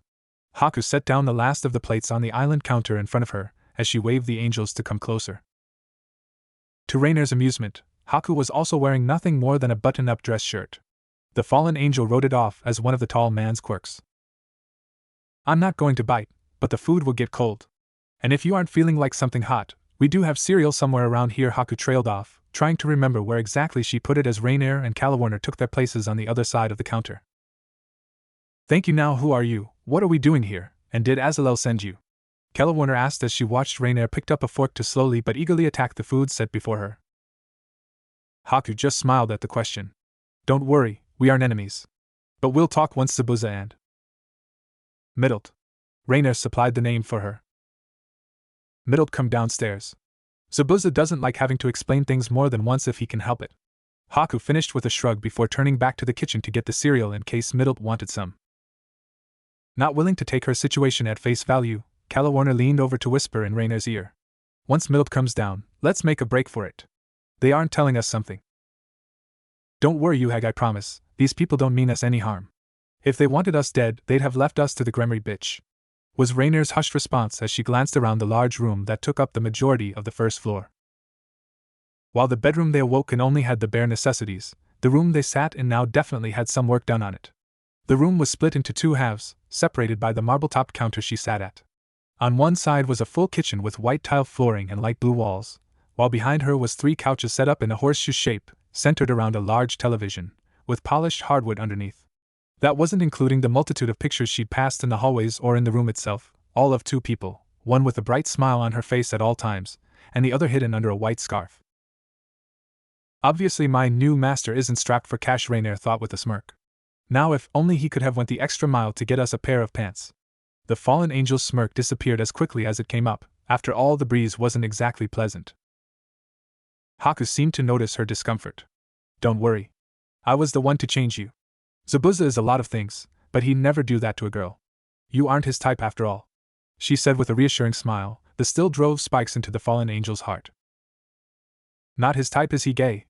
'Cause in Rainer's humble opinion of herself, she had the body of the perfect woman, and if someone couldn't see that, they needed to get their eyes or taste checked. Regardless, she had to ask. What is his type then? Calawarner, for her part, just tuned to conversation out as Middlet took her place next to her, a disgruntled pout on her face, muttering about how she was missing a good show right now 'cause the guy was a prude. Loyalty, Zabuza said as he followed shortly behind Middlet, drawing the eyes of the room's occupants, and a smile from Haku at his attire. Nothing but a pair of gray sweatpants. I reward and appreciate loyalty above all else. Do your job, do it well, and you will be rewarded in kind. Zabuza took his place on the other side of the counter, pouring himself a bowl of cereal, shooting a giggling Haku a glare as she kissed his cheek good morning before he continued. Betray me, and I will kill you. There is no middle ground. Now I know her name. He pointed to Rainer. But I don't know yours or yours. His finger went to Calawarner and Middlet, the latter speaking up first in her same chipper tone. Middlet, nice to meet you, handsome. But you can call me whatever you want with arms like those. The blonde-haired angel grinned, thanking her lucky stars. Not only was she dead, but she was getting an early Christmas present with the show before her. Zabuza just nodded before turning his gaze to Calawarner, who met him halfway, not wanting to cooperate with an unknown quantity. But after a few seconds she gave in, still not breaking eye contact in her clipped response. Calawarner. Good. This is Haku. Haku smiled and bowed politely, a few strands of loose hair falling in front of her face before being absent-mindedly brushed aside. I am Zabuza. As Rainer has probably already said, we are the ones who saved you last night. We wanted to get all 4 of you, but we couldn't find the body of the big guy. We apologize for that. Though if you wish, we could still give him a proper burial rites if you wish. Haku's offer only got a non-committal shrug from the trio. Again, they were comrades mostly through necessity, and prayers don't bring the dead back, so what's the point, was the prevailing thought running through their heads. All right. Now I offer you a choice. I did not save you out of the good of my heart. What little I actually have. Zabuza looked over the 3 of them, Rainer knowing what was coming up next. You may leave and do as you wish, but know this. Your actions have made you a target to not only the devils but your fellow fallen angels as well. He grinned at the small shudder that ran down Middlet's back. She obviously didn't enjoy the thought of being on the run from all 3 factions at once. Or you may join me. As part of my peerage, you'll be safe from my fellow devils. And why should we trust you to protect us? You are a devil. Your race lies, cheats, and steals as they wish. Calawarner interrupted, getting a shrug out Zabuza before he leaned forward, his face just inches away from his own. To her credit, she didn't back down, even as she saw the unnaturally pointed teeth as he spoke. All true. But I am a professional before all else. Join me, you will be given a roof over your head, food in your gut, clothes on your back, a purpose to live, and in time the training to do as you wish in the world. You will become my tools, sharpened and honed under my hand. In return, you will follow one rule, and one rule only. My word is law. Zabuza shifted to the side, this time staring down Middlet. I do not ask for a pledge of loyalty, nor an oath that you serve me till death. Words are nothing to me. Do as I command and you will be compensated. I am a greedy demon, but I treat my tools right if they work for it. Again Zabuza shifted, coming face to face with Rainier this time. Now you have until tomorrow to make your choice. Join me or leave. He leaned back, glancing at Haku, trying to read her face. Just like he thought, maybe a bit too overdramatic. Haku leaned her head against his arm as she waited for the angel's decisions. I'll do it, Rainier said before going back to her food, still unable to meet Zabuza's gaze. Depends what is your policy on wearing shirts around the house is this. Middle waved her hand up and down to indicate Zabuza's toned body, just a negotiation tactic to ensnare little old me, or... Zabuza rarely wears a shirt unless we are expecting company or plan on going out. Haku met Middle's eyes. Later Zabuza would reflect that the two shortest members of his peerage seemed to have some conversation on a wavelength he wasn't privy to. In that case, sign me up, big sis. Calawarner sighed, her choices now limited in her view to servitude with some devil, or facing the world alone. Not the best possible position to be in. Fine, I will work for you for now. The door is open at any time you wish to leave. I will not stop you. Zabuza picked up his bowl of cereal and a spoon. Now, finish eating, tell Haku your sizes and what kind of clothes you'd like, then come down to the basement. We start training today. Haku hid a giggle at the mention of training. Remember her initial lessons under Zabuza. Well, they'll be fine, she thought as the four girls began to compare and fight over their preferred style of clothes. Issei squirmed under Rias's gaze. What do you mean they aren't there? Well, Prez, they didn't show up to class today, the second year said as Rias's scowl grew. I see, I didn't expect GAP to be so petty. If he won't come to us, we'll go to him. Rias thought to herself. No matter. If he wants to be difficult, two can play at that game. Issei wasn't sure what he expected Zabuza's house to be like. A foreboding castle with tall spires and bats flying around was not only a little too cliché and overdramatic for the masked gorilla, but they were in the middle of Tokyo. Still, the fact that Rias led them to a quiet residential area just didn't seem to fit in his mind. Of course, the only time he'd actually spoken to Zabuza was their short, well, not a conversation, more like interrupted shouting match back at the church. Regardless, he stuck close to Asia's side as they continued down the walkway. Prez, are you sure you got the right address? Issei finally asked as the Gremry peerage stopped in front of the plain two-story house. I'm sure this was the address in the registry, was Rias's response, even if she didn't believe it either. Thankfully the universe sent them an answer. Hey you punks! No loitering or I'll call the police! A shrill voice called out from behind them, startling Issei while the rest simply turned around to look at the old lady. I'm sorry, ma'am. We were just looking for a friend's house. You wouldn't happen to know if this is the home of Zabuza Momochi? Rias asked with a polite smile. The woman's demeanor changed at the question, her frown gaining a playful edge. Friends of Haku, are you? Yes, that's their house, she said before turning on her heels to yell at her own house. Haku! You got friends over and they are looking for your delinquent boyfriend. An impressive set of lungs on her was the collective thought at the shouting, while Kaneko covered her ringing ears. The door opened, Haku peeking her head out. Auntie, please don't shout. You know how Mrs. Tamaki's been lately with. Auntie simply waved Haku's accusations away. In my day, a bit of shouting would do a young mother good. Now scoot. You got friends over. I'll finish the baking myself. I need an excuse to get you out my house. You're spoiling an old woman to death. I do my best, Auntie. Haku smiled back as she stepped outside in a chocolate and flour-stained t-shirt and jeans. If you need anything. Yes, call you. You're giving me a toothache, Haku. Go see the brats want your hoodlum of a husband for. Not my husband, Auntie. Haku blushed at the accusation, getting a snort from the elder woman. Yet, Haku. Yet. I've seen the way you look at him. He's wrapped around your finger, and you know it. Now get. I got a cake to finish. Auntie gave Haku a swift smack to her bottom before going inside to finish messing around. Haku brushed herself off before smiling up at the Gremry peerage. Good afternoon, how may I be of assistance? We are here to speak with GAP. Rias decided to cut through the pleasantries. Haku seemed nice, but she wanted to get things sorted out before anything stupid happened to her peerage. Then please follow me, was Haku's response as she led the group across the street. 20 minutes later, and Zabuza stalked into his living room where the Occult Research Club was waiting for him. It didn't take an expert on body language to know that Zabuza wasn't in the best mood. After all, why would he be? Wasn't like he was interrupted during the first training session with the members of his peerage? The training session where he put them through their paces, pushed them to their limits to best examine them. Figure out the specific areas in need of improvement the most. Well, aside from battlefield practicality. Rule 1, it's just as satisfying to laugh and taunt your enemy's corpse than it is to taunt a still-breathing one. Safer as well. But no. Gremory was just as stubborn as he was, and even after Haku's multiple assurances that she could act in Zabuza's place no matter the circumstances, the red-haired devil refused to back down until a certain GAP was sitting across from her. To avoid any future misunderstandings, were her exact words. And what a load of Zabuza reined himself back in. He was in control of his emotions. Even if things weren't going as planned, he'd manage.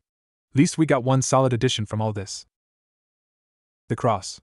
The large, glowing cross with the ability to steal sacred gears that he'd carried back, now stashed in one of the various hidden storage rooms built into his underground training facility. Paranoia, thy name is former ninja of the Bloody Mist, Zabuza Momochi. Overkill? Was something like that? Not a chance. So Zabuza walked slowly, deliberately to the center couch, almost cracking a smirk as he saw Issei's eyes widen with first perverted glee at the sight before him, before rapidly switching between fear and anger. The young former priestess, well, that was easier to describe in Zabuza's eyes as the girl tried to get even closer to Issei. Scared shitless, or looking like she'd seen a ghost. Take your pick. Still, the fact the boy didn't hesitate to put a comforting hand on her arm was worth something. Akino and Kiba simply narrowed their eyes as they recognized the occupants of Zabuza's arms, while Kaneko and Rias managed to keep up a mask of indifference. With no further prompt, Zabuza dropped a half-naked and groaning Rainier onto the couch, before dumping Calawarner on top of her in a similar state. Middle was last, having been draped over his shoulders in a fireman's carry before being thrown off. The third and final addition to a pile of sore newly resurrected devils, fresh from a beating training session of a lifetime. My, interrupting something were we? Akino teased as Middle gave her the finger, Calawarner mumbled various curses and Rainier tried to look threatening. Being dogpiled by two other people, while dressed in nothing more than a simple red sports bra and neon pink short shorts, her fellow fallen angels wearing similar outfits, did little to enhance the I'll kill you image she was going for. Zabuza just ignored the playful queen as he vaulted over the coach to take his seat next to Haku. I'm here, now get talking. Having said his piece, he leaned back to stare at the ceiling. He had more important things to do than listen to whatever Gremory had to talk about. I see you resurrected all of them. I believe there was one more? Rias spared the three battered and bruised angels a glance before turning her attention back to Zabuza, who simply snorted. Unfortunately, we were unable to find any remains of Donasek. From what I saw, I believe he sacrificed himself to shield Calawarner and Middlet. Zabuza has offered to have a small memorial this weekend if you so wish to attend. Haku addressed the last part towards the trio of girls, who collectively shook their heads. Just wasn't their style. The Gremory peerage sharing similar thoughts about their attendance. Now, how may we be of assistance, Miss Rias? I was hoping for you to answer a few questions I have regarding your involvement in the past week. As well as, if you want Twilight healing back, you'll be paying for it. Those too weak to protect something precious to them don't deserve it in the first place. Zabuza spoke up with a tone of finality before going back to organizing the training schedule in his head. Calawarner, Rainier and Middle felt a shiver go down their spine as he remembered a few choice methods Haku had gone through. Pay for it. It was Asia's to begin with. Rainier was the one who stole it. It belongs to Asia. Issei stood up, palms slamming against the table as he glared at Zabuza. It isn't fair that after all she's gone through, and everything that's happened, she loses her sacred gear as well. Zabuza. Haku took a moment to look at her partner, catching his eye. After a brief few seconds, she gave a resigned sigh before looking at the Gremory peerage. Apologies, but Zabuza is right. We are not looking to make enemies, but we also won't give up Twilight healing without payment. How much? Rias didn't hesitate. Money in exchange for her new bishop's happiness and abilities? The price would have to be ludicrously high for her to even consider saying no. Time to put one of the perks of being born a pillar to good use. In other words, breaking open her lavish piggy bank. A marriage contract between Miss Rias and Zabuza. Haku deadpanned, enjoying the expressions that danced across the research clubs, ranging from amusement at her attempted joke, or suddenly choking on air, before a light smack to the back of her head told her to stop. I mean, the Ice Queen cleared her throat to hide an innocent giggle. Rias's veer. Zabuza didn't even let her take a second syllable before he cut her off with another light smack. Fine. Now Zabuza gave Haku one last love tap, just to be safe. Moving on. We are willing to present you with two choices. 2.5 billion. Oh my, I expected a little more. Aquino raised an eyebrow. It was a large sum, but the Gremry coffer could use a bit of tidying out anyways. In fact, it seemed a little too reasonable a price, especially when the second option hadn't been revealed. There's a hook hidden somewhere. 2.5 billion yen? Easily done. The GAP household will receive that sum within 2 days' time. Rias waved off Issei's incredible look with a small smile. Yen? I'm sorry, but we do not accept the Japanese yen as currency. Too weak. Haku's tone was sincere and playful, but Rias and Aquino could hear the trace amounts of venom in it. What Zabuza is asking for, what we are asking for is 2.5 billion in US dollars. And there it is. Rias and Aquino thought in tandem. And the second option? The amount was still payable, but it was large enough that the other option was at least worth hearing out. After all, Rias had weekly manga budget she had to keep up. If Haku's smile was any indication, they'd fallen right for the trap. A match between a member of your peerage against either Zabuza or I. The rules would be till either side yields or knockout.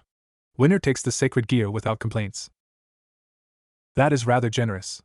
Kiba mulled over, trying to see the angle being worked, but coming up with nothing. Isn't it? And how would the combatants be selected? Rias mused, not seeing a downside to this option. All their actions point to information gathering, and frankly, if they wanted to just see what tricks she had up her sleeve, let them. Entirely your choice, Miss Gremry. After all, you are a guest. Haku didn't take a moment to think it over. Aquino felt that this was one giant script that Zabuza prepared beforehand that they were playing into. And please do select the perverted monkey. Haku or I could use a pleasant to warm up. Zabuza yawned, finally putting his attention back to the conversation. Kiba put a hand on Issei's shoulders before he could fall for the debate. No. Why don't we settle this between kings, GAP? Haku clapped her hands together, as if she just won front row seats to a cinematic premiere. Splendid. Now if you could just follow me, we have a training area in the basement that would be perfect for the match. The Occult Research Club began to follow Haku's lead, making sure to give the fallen angels one last glare as they struggled to untangle themselves. Zabuza, on the other hand, simply helped Calawarner and Rainier to their feet. Up. You'll be watching. So, what's the plan, sir? Killing them once their guard is down? Rainier asked as she attempted to work out the kinks in her bones, keeping her tone as respectful as possible. In the past few hours her savior had changed from a shining knight into a demon straight from hell itself with the drills he was expecting them to run on their first day. No, your orders are to watch and learn. Zabuza's response resulted in a pair of nods from Middlet and Rainier, but Calawarner rolled her eyes. Can do, boss. Middlet chirped from her place on the coach, sprawled out with a smirk. But there is one problem. Of course, Zabuza simply raised an eyebrow at the small blonde. My legs are tired, can you carry me? Please. Middlet's eyes started to water, and her smile turned into a compact and shy pout. Fortunately, having lived with Haku for years, Zabuza had built up an immunity to most puppy dog eyes. Unfortunately, he wasn't in the mood, so with a resigned huff, he agreed. Fine. Of course, Middlet was probably expecting to be carried like a princess, or at the very least a ride on his back. What she got being thrown over the bandaged devil's shoulder like a sack of potatoes. Well, the fallen angel puffed out her cheeks as Rainier fought down a laugh at her situation, and Calawarner, wearing a grin that said she'd never live this down for the next week. Least I got a nice view. Middlet smirked as she looked down at a certain ex-ninja's posterior. Rias kept a close eye on Zabuza as he took his place. She couldn't see a sword on him, so either he was handicapping himself, or he was arrogant enough to think he wouldn't need it. Then again, he could be a caster like myself. A quick double check of his physique was evidence to the contrary, but Rias didn't let that bother her. After all, this was just Zabuza's way of gathering information on future rivals in the raiding games. Don't exactly approve of the method, but the fact he's been stringing us along is testament to something.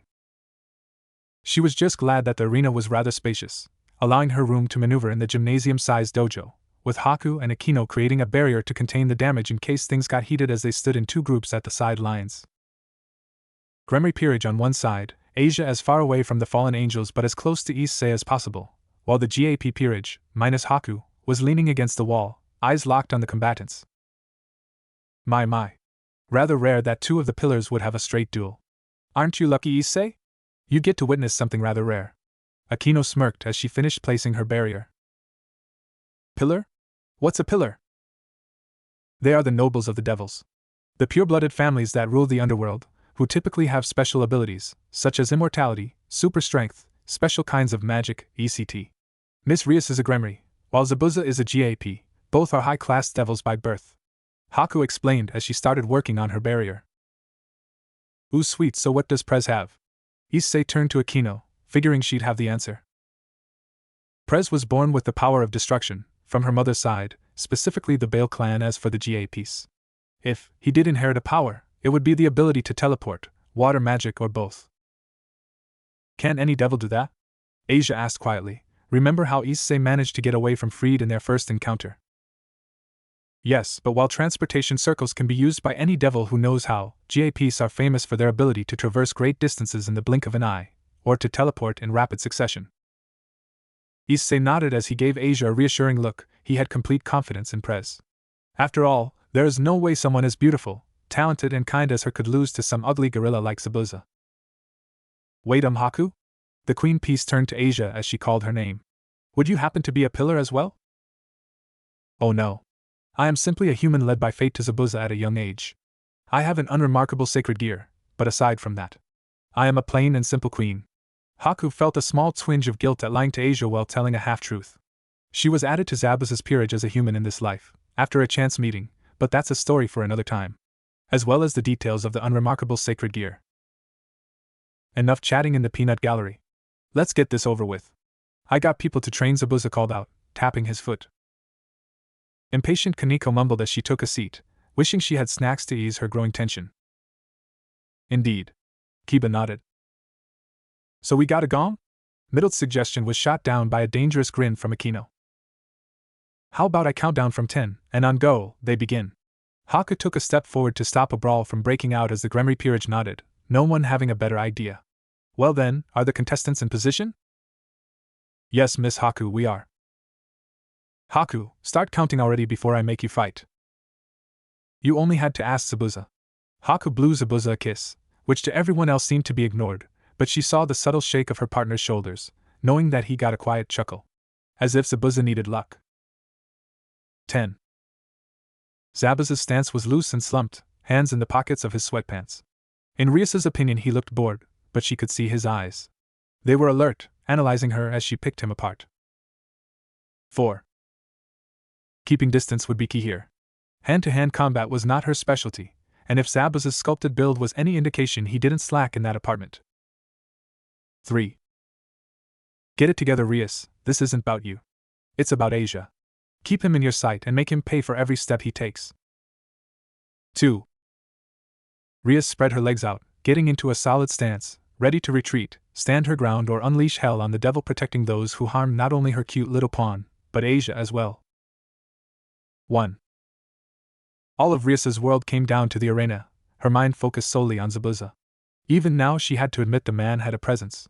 It wasn't blown out of proportion, but it was there. He possessed the ability to draw the eye. Be the center of attention through nothing more than the way he walked, or the way he stood. Go!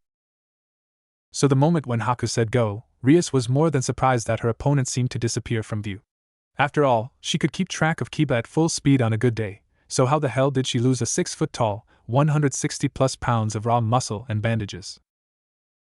Haku could have answered that question if asked, but instead Rias found Zabuza. Specifically, the back of her head found his foot as his sneak attack high kick sent her tumbling forward. Cheap? Absolutely, but it worked. TSK, expected more. Zabuza took his hands out of his pockets as Rias got back to her feet from her tumble, not wasting any time with aiming as she began to carpet bomb the area around Zabuza with basketball-sized blasts of destructive energy. Forced onto the defensive, Zabuza retreated backwards, never taking his eyes off Rias as she continued her barrage. What followed could be best described as the Gremry heir taking potshot after potshot after potshot at Zabuza as he fled left, right, or just fell back, increasing the distance between the two combatants. As her opponent ducked and weaved through the chaos she was raining down on him, Rias slowly worked her way back until she was pressed up against the barrier, the splitting headache that was throwing off her aim telling her that another kick like that wouldn't knock her out, but it'd certainly make anything magic-related difficult to do. For all the spells being thrown his way, Zabuza didn't look panicked. He met every rapid-fire spell with quiet indifference, as he seemed to fade back and forth between the small bits of safety. So Rias took a gamble, as she began to gather power. Seeing his chance, Zabuza took it as he charged forward, keeping himself low to the ground to minimize the target. But that wasn't what drew her attention. No, it was the faint murky, purple haze that was starting to outline Zabuza's hands and feet. Rias made sure to take careful aim as the gathered demonic energy grew to roughly her size. It was a do-or-die shot, but that was the fun part. Once Zabuza was less than 20 paces away, she let loose the power of destruction. Zabuza smirked as the crimson and black ball of death came barreling towards him. Time to see if this damn thing works, he thought as he shot his aura-enhanced fist forward to strike the spell head-on. Oh my, guess that's game. Aquino allowed a triumphant grin to spread across her face as they watched Zabuza take a substantial amount of power to the face. Kiba was wearing a similar expression, while Issei began to cheer for his beloved Prez. Kaneko was the only Gremmy Peerage member who wasn't celebrating. Oh no, she knew what that haze was, and the fact he could use it meant the match wasn't over yet. No over. Senjutsu. And she was proven right as the dust from the explosion cleared. Zabuza and Rias were locked in close combat, the red-haired devil unable to regain the needed distance under the Zabuza's constant assault. Each punch and kick flowed into the next even as Rias did her best to play defense. She ducked under a haymaker, only for Zabuza to follow through with the motion into a leg sweep, forcing her to jump back. As she did her best to endure the assault, Rias tried to figure out what was nagging her. She was being pushed back, that was obvious, but she was being taken down slowly. They were setting a rhythm: dodge, dodge, block, dodge, duck. Or that's what she thought until Zabuza's left jab suddenly picked up the pace after her fourth consecutive dodge. Rias's arms didn't come up fast enough as the fist buried itself in her right cheek, breaking her tentative and feeble stance. But not before she got her own punch in. It was sloppy, and lacked a good deal of force behind it, but she did get good hit in his teeth. But Zabuza didn't take the opening presented to him, punch to his mouth or not. Instead he took a step back and raised his hand at Haku, before waving his hand as if he wanted her gone. His partner simply nodded back. Why yes. That is game. Zabuza surrenders, the young queen said in a playful tone. GAP. Gremory. Zabuza replied to the devil's threatening tone with disinterest and a raised eyebrow as she gathered power in her hands. I am through with you toying with me. Even I have my pride. And that declaration forces me to take you seriously? Now go take Twilight Healing from Rainier and leave. I'm busy and have more important things than to waste time with you. He countered as his hands went back into his pockets, Rias's glare having no effect on him. He'd faced down Kisame on multiple occasions from a young age. Now that was a death glare. Not until I get some answers. About? What? The fact that for the past week we've had an eye on your perverted monkey? It's not my job to keep him safe, so feel free to blame someone else. I'm a professional. A mercenary. Could I have helped? Could I have walked into your clubroom with Haku by my side, sat down, enjoyed a nice cup of tea and just been best friends? Zabuza slowly stalked towards Rias as he continued talking, voice laced with sarcasm. We could have been best friends, just sitting around laughing and enjoying our time together. When Issei joined your peerage we could have thrown him a welcome party, and when Asia got attacked, I could have been the first to jump to her rescue like some damn hero straight out of some of the shitty cartoons here. Rias didn't back down as Zabuza stopped in front of her, staring down at her with what she would only guess is contempt. The fact that Kiba, Kaneko, Aquino, Issei and even Asia didn't hesitate to appear by her side did more than enough to remove her fears of the man. After all, in her mind it was 2 against 6, the fallen angel's strength wasn't a factor. She'd proven that a few nights before. I could have done all that and more. But do you know why I didn't? 'Cause I don't give a shark-toothed fuck. Your peerage is your problem. Can you blame Rainier for following orders? I don't know if you forgot, but being mad at a fallen angel for trying to kill a devil is like getting mad at a wolf for killing a deer. It's the natural order of things. So quit bitching, take the sacred gear and leave before I decide to get rid of a raiding game rival, permanently. My, you are being rather rude, Mr. GAP. Aquino narrowed her gaze at the threat as Kiba's hands moved to his side, ready for a fight. Kaneko was the only one who wasn't gearing up for a bloodbath, instincts screaming at her to get away, but loyalty to Rias stopped her from moving an inch. I apologize, Miss Gremory, but we are going to have to ask you to leave. Haku held out a set of silver rings. Please. We don't want any trouble. Zabuza simply snorted but kept quiet as Asia took the offered sacred gear, slipping them onto her middle finger with a bright smile. And what about Asia? Issei's voice had an undercurrent of steel in it. I don't care what happened to me, but what about everything she's been through? Imagines of Fried's hands on Asia, of her hanging, screaming as her sacred gear was torn out of her, and her simple wish for friends. She's alive, get over it. You lost your right for revenge the moment you asked someone else to do it, Zabuza said with casual dismissal, as if this whole thing was starting to bore him. Frankly, it was. He had training to get back to. Issei couldn't help himself. Zabuza's tone and words just caused something to snap. The pawn took the needed step forward, arm pulled back to punch the mummified prick in his smug face. The fist never connected as Haku caught Issei's wrist half an inch before it touched Zabuza's face, still wearing that look of bored disinterest. Issei. You are a nice boy, and the fact you are fighting to protect someone special to you is something I can respect. But in the future, if you try to harm Zabuza again, I will cut off the offending limb. The warmth and kindness that everyone had come to associate with Haku had disappeared, replaced with pure, bone-chilling ice. GAP, you had better watch yourself in the future. If any of your people attack my peerage again, I will personally end you. Rias turned to leave after her final warning before a chuckle cut her off. It started off as a deep rumbling, but eventually Zabuza couldn't hold himself back as he laughed the threat off. Gremory, I appreciate the warning, but Zabuza grinned beneath his bandages as he finally let his killing intent loose, driving Issei, Asia and the fallen angels to their knees with relative ease as the rest struggled to not collapse, Kaneko fighting to stop herself from hyperventilating. He leaned close, whispering in Rias's ear, as Zabuza ignored the shivers that ran down her spine, while Rias could only try, and with great effort fail. You are nothing more than a naive little girl against a demon. But whether you end up as an ally or an enemy is in your hands, Gremory. Now, here's the deal. You leave my pawns alone, and I'll give you information that will protect something rather important to you, your marriage. Would you be interested? Rias found the strength to meet Zabuza's eye out of the corner of her gaze before nodding slightly. The fact she wasn't on her knees like some of the others was one thing she had going for her. In fact, aside from Haku, she seemed to take it the best.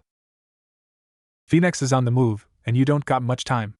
I brought you here to see how you'd stack up to Chicken Boy, but as you stand now, going to take either a good chunk of luck, or some hired hands. Either way, not my problem. Zabuza stepped back, but not before sliding a business card into the girl's pocket. Haku smiled once the Gremory peerage disappeared in a burst of crimson light through at Transportation Circle. Rias beating a hasty retreat, ignoring the few scattered protests, in favor of getting a head start dealing with her unwanted fiancé, or specifically that he was up to something. Did things go the way she wanted them to? Not in the slightest. We certainly didn't make any friends today. But that didn't bother her too much. Zabuza got his chance to get a better read on Rias after all. Rio, for your thoughts? Zabuza simply rolled his shoulders. If I was anyone else, I'd say I was a cheater. I have nearly 20 years of actual combat experience on any of these kids, especially when some of them are so soft. Could always not fight? Haku teased as they walked over to the trio of pawns. Zabuza only snorted in response. And do what instead? I'm a devil, I'm expected to fight. But if I'm going to fight, I'm going to win, regardless of the methods. Besides, we got a goal to achieve. Haku only hummed in response, as she suppressed the hints of a blush at the memory of that dash. A warning would have been pleasant. Calawarner deadpanned as her new master finally came over to the group, followed by Haku. To his credit, Zabuza just raised an eyebrow as if to ask why he'd bother. Sir. Why'd you surrender? You were winning, and Rainier brushed herself off once her legs had solidified under her, only for Middle to cut her off. And you looked cool doing it. So calm and deadly.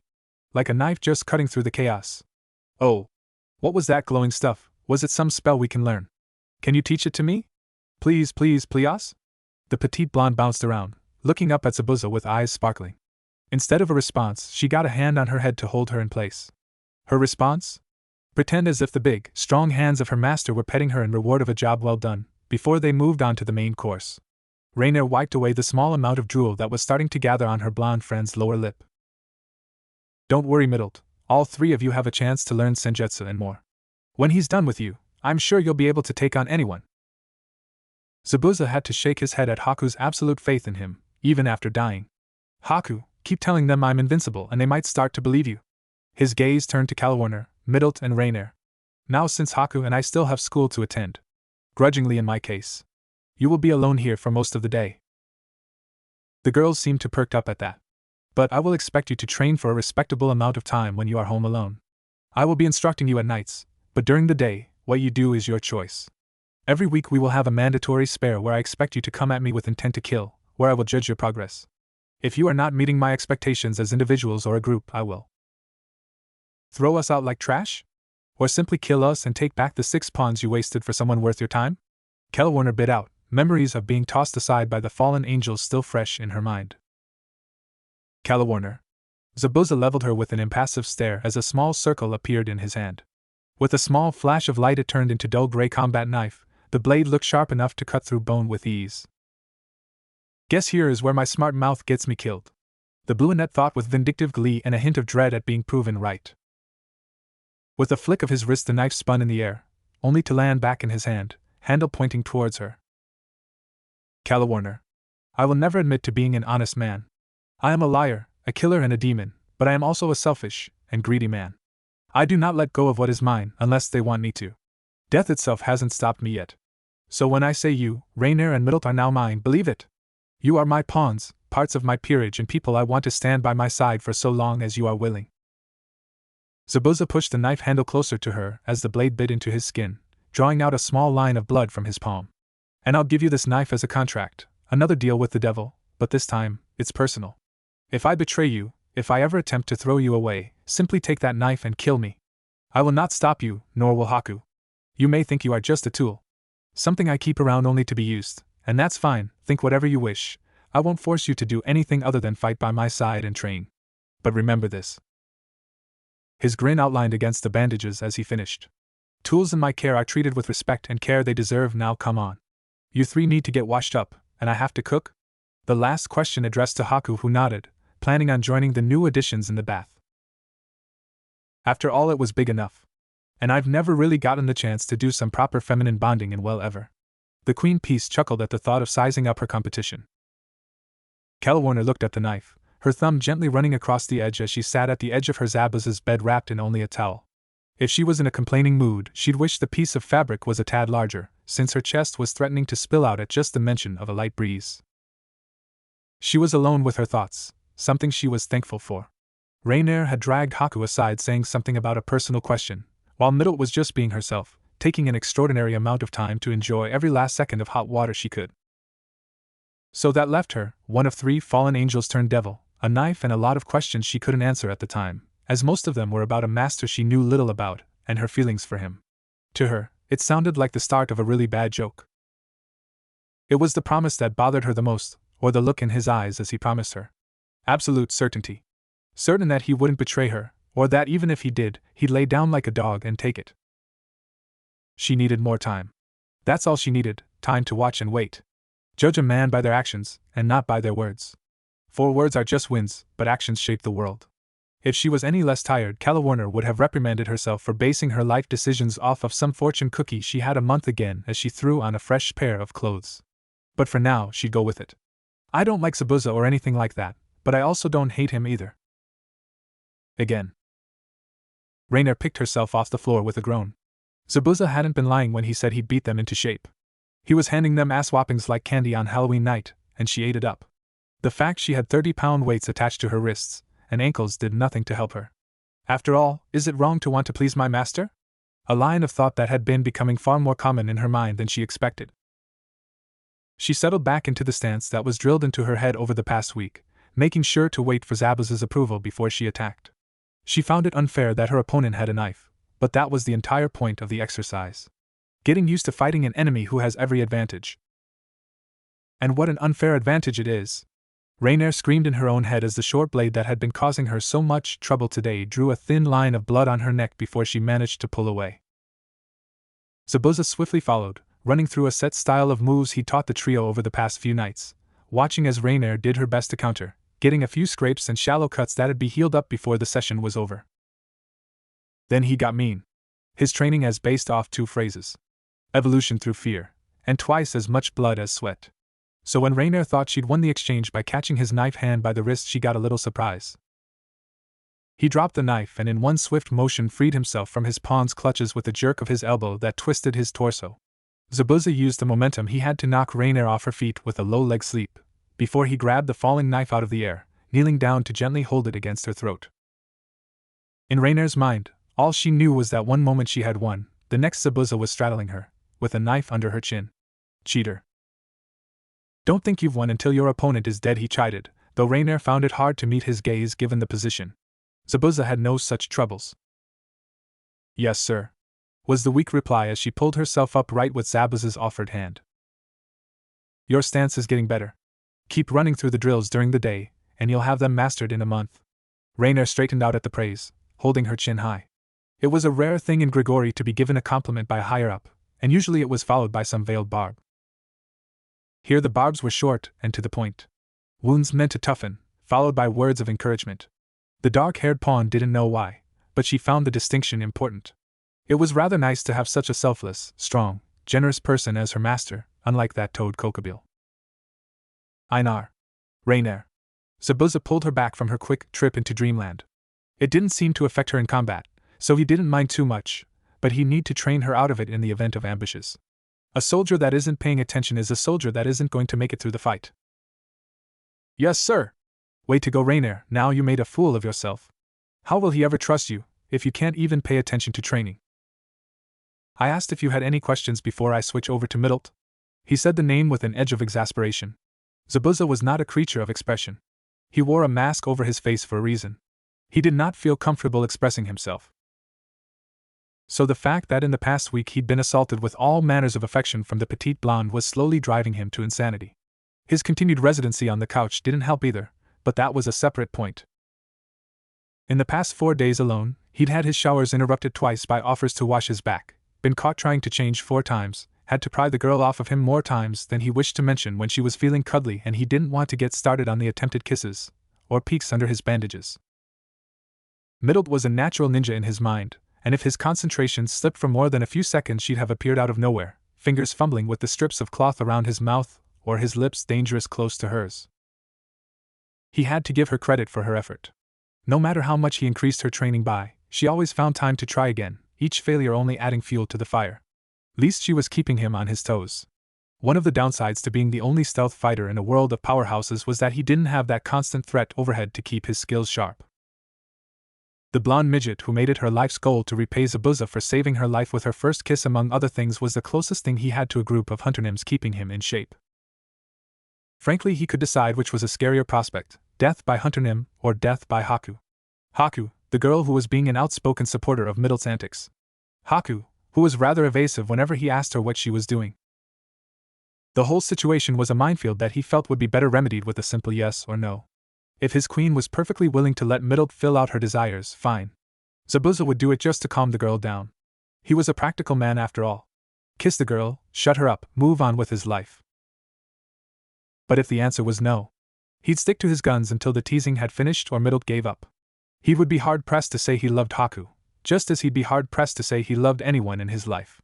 He did, as much as a demon could, but years of emotional suppression do not just disappear completely, and saying it out loud to anyone other than himself or Haku herself seemed like exposing a weakness. So, he'd stay quiet and deal with constantly double-checking the lock on the bathroom door, possibly getting a deadbolt for the damn thing, as well as throwing Middlet out of his room from her various hiding places till things blew over.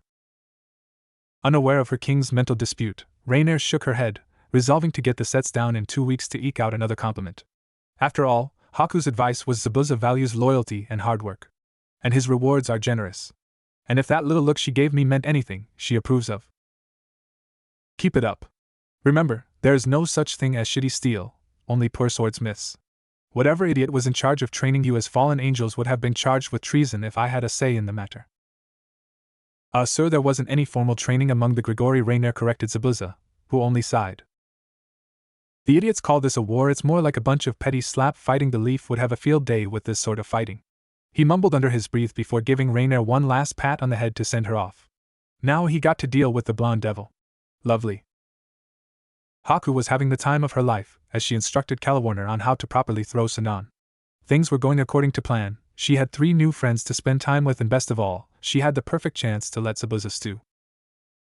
It was a rare thing to catch her partner off guard, but one thing she could always poke a little fun at is his newfound loyalty to her. So she'd give it another week or 2 of Middlet advances and his only slightly pleading looks for help, or her to do anything. But no. This was much too fun. Besides, Middlet gave her these cute little puppy eyes when she asked for her help. How could she say no to that? Haku crumbled like a wet paper bag. Anyways, she died as a virgin in her past life, so by her logic, the universe owed her at least twice as much sex as the average person. Sure, Zabuza had stamina for days, but natural curiosity and a need to see just how many women her partner could handle at once drove her to come up with a devious plan involving a certain shark-toothed swordsman and as many women as Haku could get on board. Haku. Calawarner dragged a reluctant Ice Queen back to reality from her visions of a little blonde with a tail and dog ears or a glorious orgy of flesh involving herself and any of the willing pawns. Haku filed both thoughts away for a birthday or Christmas present at a later date. Specifically her own. Yes? I don't think I'm doing it right, the tallest of the pawns muttered as she looked at the massive spread of her shots, only a third of which having hit the target. Practice. Anything can be achieved with enough practice. You are getting better though. Haku did her best to cheer the taller woman up, but she still had a look of hesitation. Besides, you could always ask Zabuza for some private training. I don't think I need that much help. Calawarner did her best to deadpan a response, but the tint of pink in her cheeks ruined the effect. Oh, alright, now come on. I know you can do better, so let's see a few more tries. Calawarner took her stance, left foot forward, right foot back, body twisted with a few strands of navy blue hair in her eye as she reached into the pouch at her lower back with both hands. Alright, deep breaths. Remember what Haku said? Learning to fight is like building a house. You need a solid foundation before you can put in any of the fancy decorations. A quick glance at the target range to judge distance, and the pawn was off. Right hand first, quickly followed by the left with a flick of the wrist and the sound of steel biting into wood just above the bull's eye. Just like that. Now do it again. Haku cheered as her thoughts ran wild. Give them a year, and Zabuza's pawns alone would be a force to be reckoned with. I want 10 hits in a row before we are done tonight, then you can finally get some sleep. Ugh, Calawarner didn't bother to hide the groan as she settled back into her stance. Yes, boss lady. Oh, I rather like that. But don't think it'll get you out of training. Haku's smile couldn't get brighter as she observed Calawarner, occasionally offering advice or encouragement till her pocket vibrated. Specifically, her phone. Oh, I didn't think she'd take such drastic measures. Haku shook her head as she read over the message, typing out her reply to Gremry Girl. It had been a quiet week, so something had to happen sooner or later, but this was too good to pass up. Good thing I haven't made dinner yet. Zabuza gave his pillow a quick punch to fluff it up before laying down, already feeling a bit drowsy from a night of instructing and his own training. The kicker was Haku's food. Chili. Hot, spicy and meaty chili. He had a love-hate relationship with spicy food. He enjoyed the taste, but it always made him drowsy and harder to focus if he ate it too close to bed, like he just did. It didn't bother him too much though. If anyone broke in, Haku could deal with them, and if she couldn't, the noise of a struggle would be more than enough to wake him up, spice-induced sleep or otherwise. So, with that in mind, he closed his eyes, adjusting the blanket on the couch one last time before he drifted off debating whether it'd be better to buy a new house or kick the girls out of his bed. Worry tomorrow, sleep now. Zabuza's dreamy, light voice was calling out to him, and he could feel the weight of someone straddling his waist. Zabuza, the voice called out again. Even if it's Haku, I'm throwing her upstairs. I've had enough of these mixed messages for one day. Zabuza, a third time the voice gently called to him as it shook his shoulder. Fine, I'm up. What? Zabuza removed the arm over his eyes as he let them briefly adjust to the light. Oh sweet, it's too goddamn early for this. He ignored the wince of pain at the mention of him, to take another look, just to make sure this wasn't a dream brought along by eating too late. But no, straddling his waist, with only a thin blanket separating them, was a very real Rias Gremry. A very real, and very naked Rias Gremry, with a come-hither look on her face. That's it, I'm going back to sleep. And good night. Zabuza brought his arm back up, relishing in the familiar pressure before the darkness claimed him. Or so he hoped. And LOLO, and happy holidays to all. Another chapter to enjoy in this season of snow and sharing.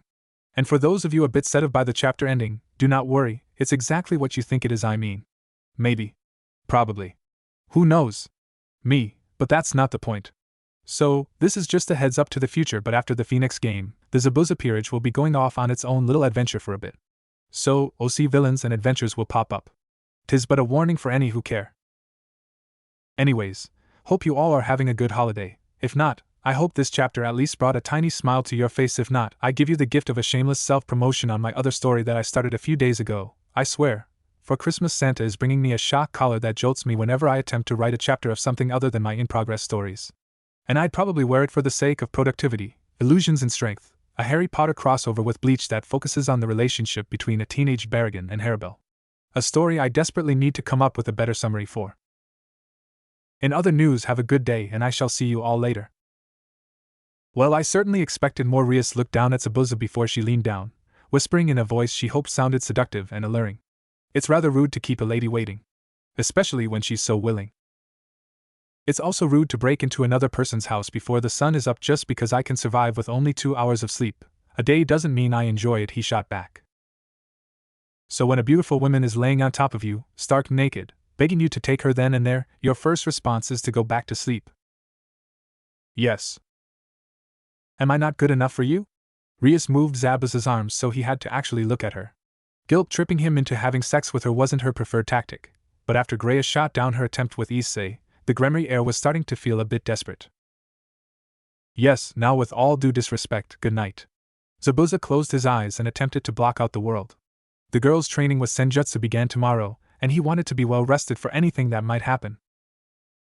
That stung, but Rias was anything if not stubborn, so she began to kiss her way down his neck, praying that the magazine she read in advance would help. You know how much I'll owe you for this, right? How good we could feel together. You and me, getting all hot and sweaty. The things I could do to you.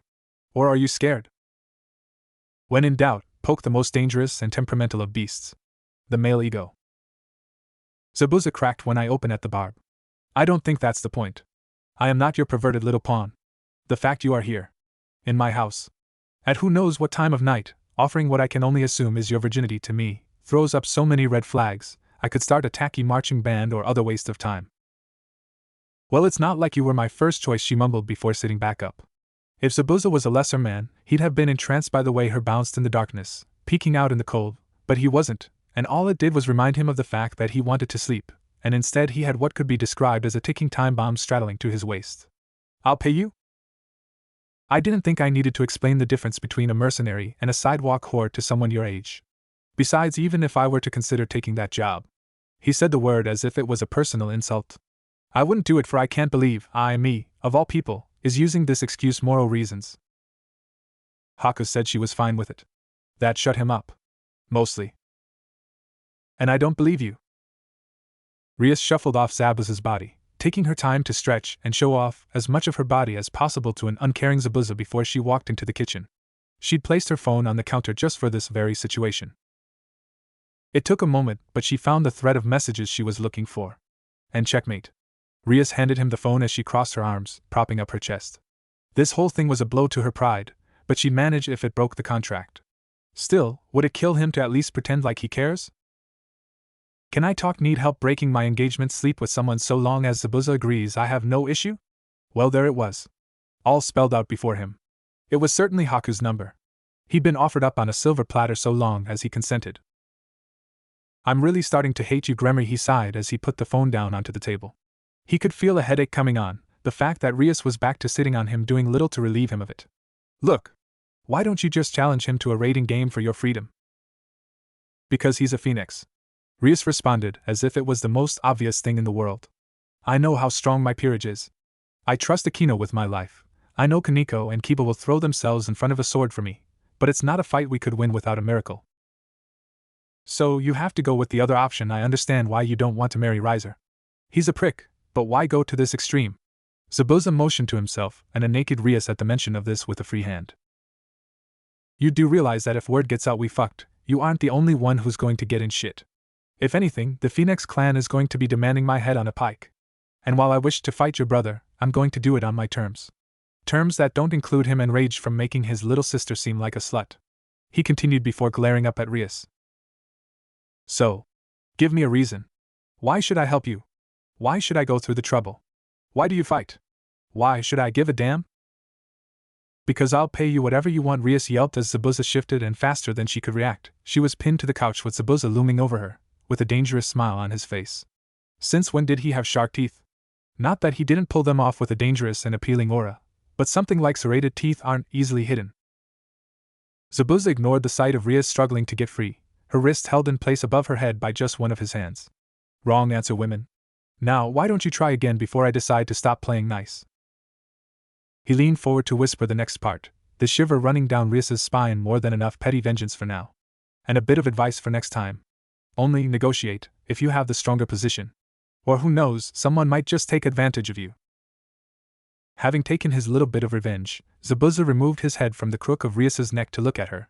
She was a bit shaken by the turn of events, but she refused to show it. Good, she's got spunk. More than can be said for most. I want people to see me as me. Rias spoke up, as if challenging Zabuza to talk back. For now he kept quiet. I'm always seen as Rias Gremory. Even you refer to me by that stupid name. I want to show them all I'm more than just that. I want to be more than Rias the political marriage, Rias the little sister of a Satan. I want them to look at me for me. Is that so wrong? Yes. What? Rias started before Zabuza's free hand covered her mouth. The last thing he needed right now was to wake up his pawns. Rainier and Calawarner would probably have a few awkward questions to ask, while Middled, knowing her, would want to join in on the perceived fun. I expected something more than a little girl standing on a soapbox screaming for attention. I thought you better than someone who cared for the opinion of sheep. Zabuza ignored the glare being sent his way as he removed his hand. The last thing he wanted was a bite wound as the insult cherry on top. I don't want attention. I want respect. Rias ground out, getting a short laugh from the swordsman. Then why are you here, begging for me to bend you over my counter and fuck you like a common tramp? Don't ask me for something stupid like that. If you are going to sell your soul to a demon, at least have the balls to ask for the power to choose your own destiny. Fine. Rias shot up in a quick burst of strength to get back on top, looking down on at a rather smug-looking devil.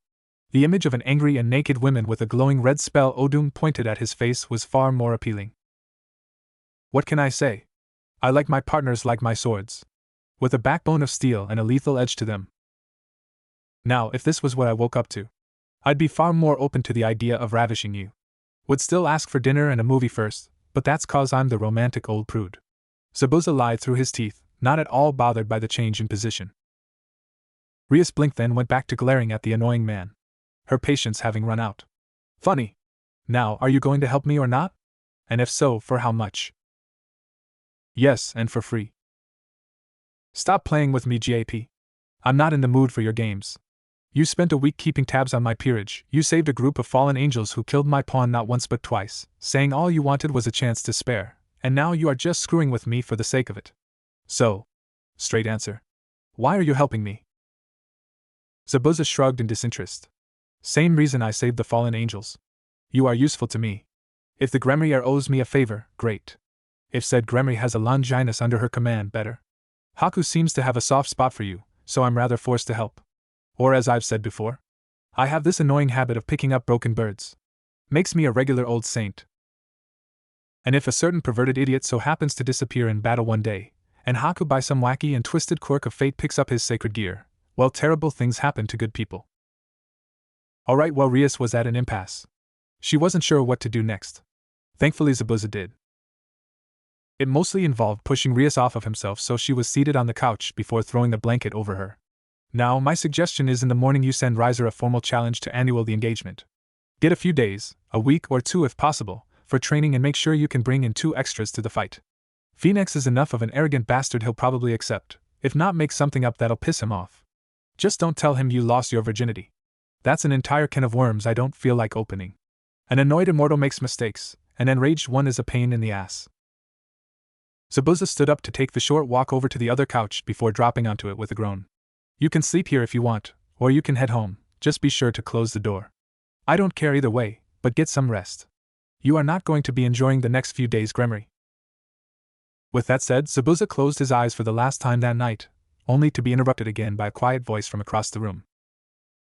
Zabuza. What? This is just getting ridiculous.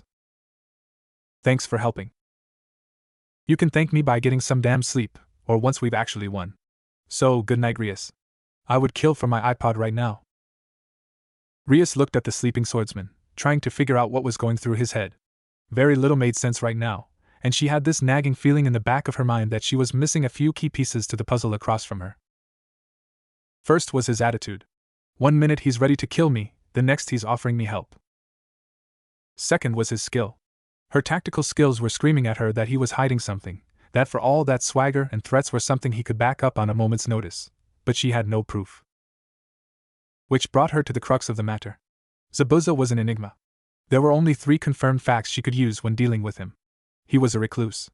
Prior to attending the academy, any sighting of the GAP heir was a ghost story. Well, aside from one incident. The disappearance of an entire peerage.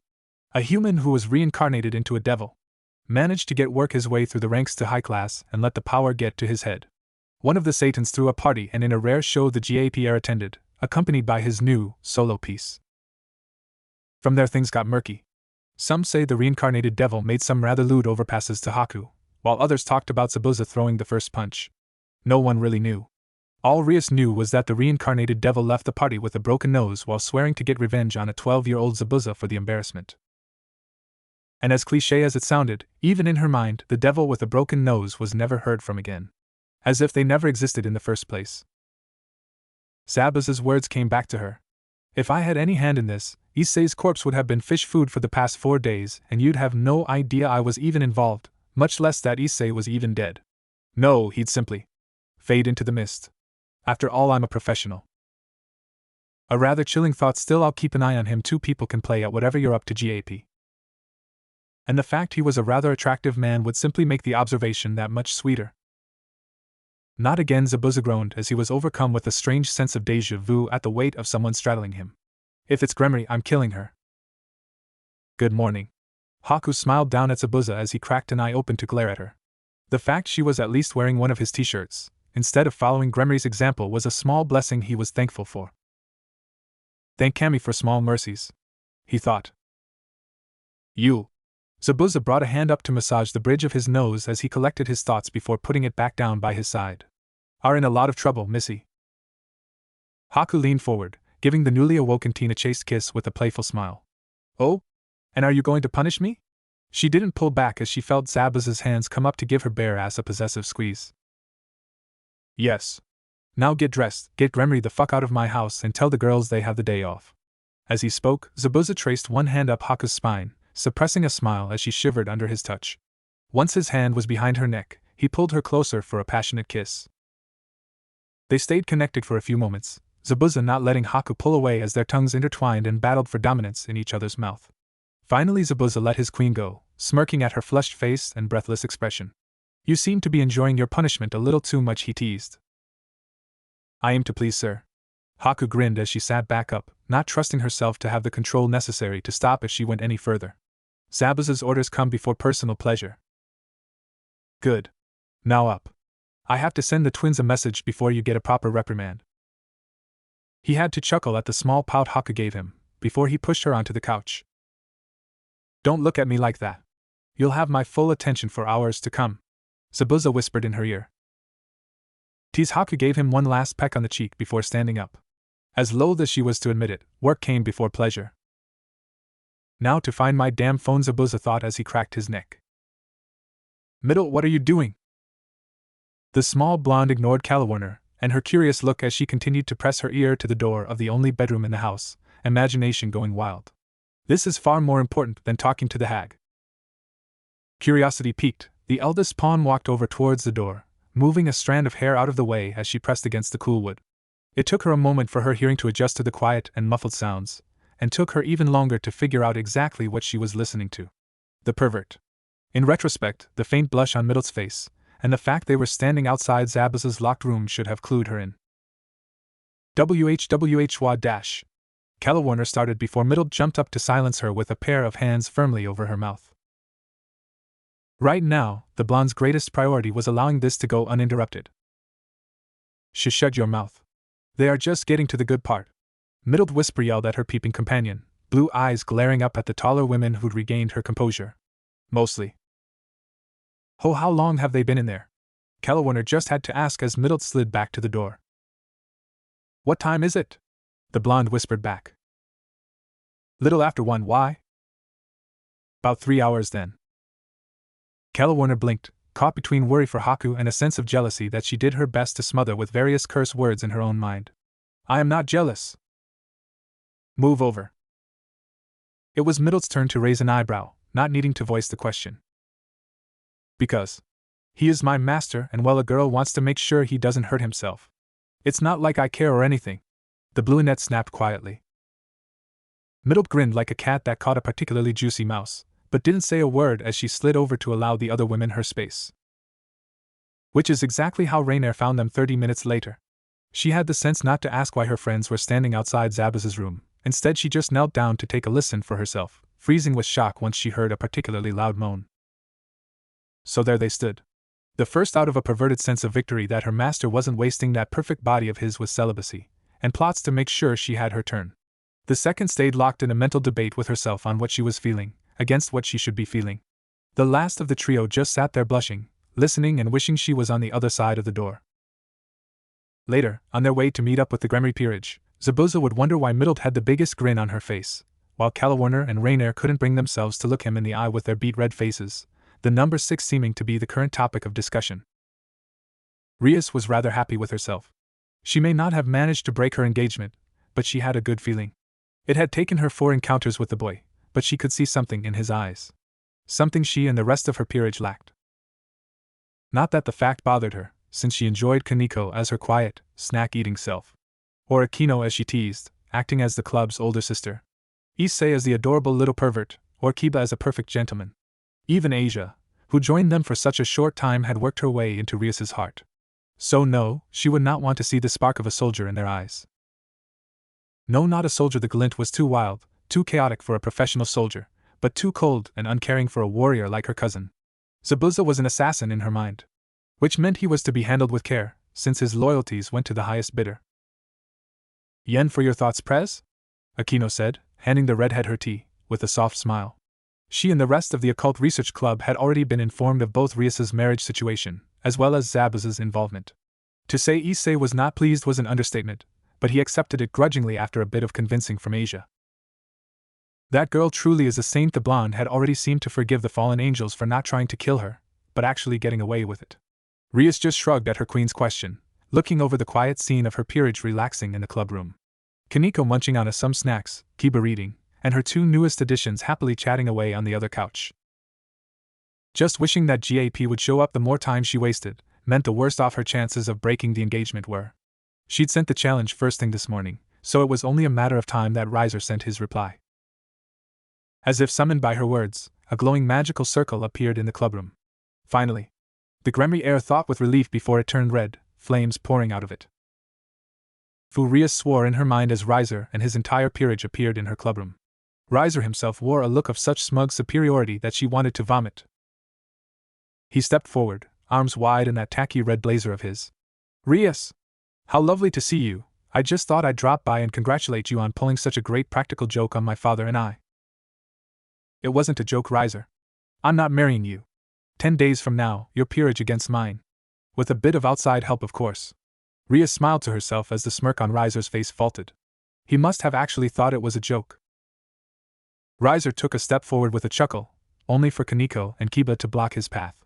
You can stop playing now, Rias. It was funny the first time, and amusing the second time, but really. Why would anyone want to turn down me? The blonde threw back his head, in a pose he probably thought dramatic as the entirety of his peerage, -1, swooned on themselves. Asia held Issei back from punching the enemy of all poor men everywhere as the blonde continued. It's cute how you've always played hard to get, but don't worry.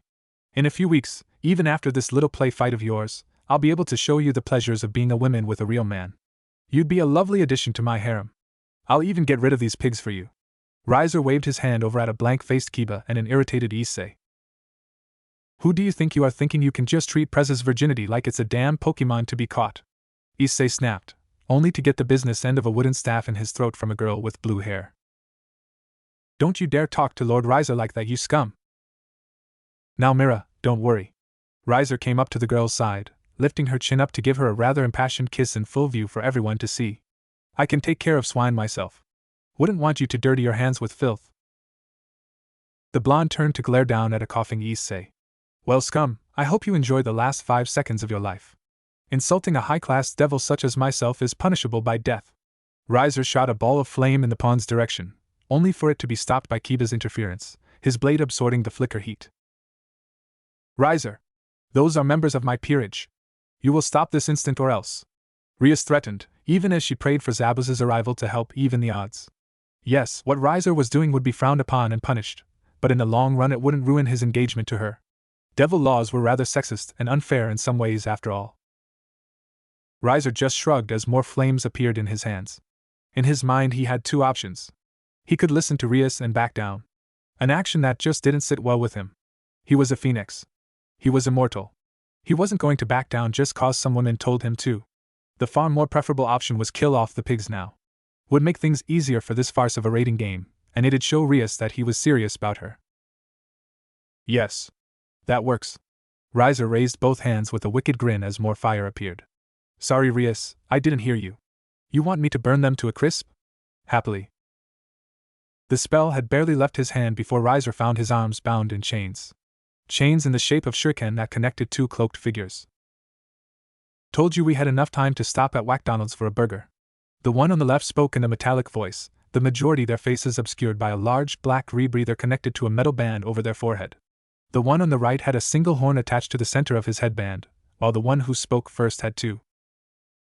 You say as we barely arrive in time to protect the customer, said the second figure in a similarly mechanical voice, their tattered gray cloak covering up the entirety of their body, aside from the part slightly lift to show they each held one end of the chain as it dug into Riser's flesh.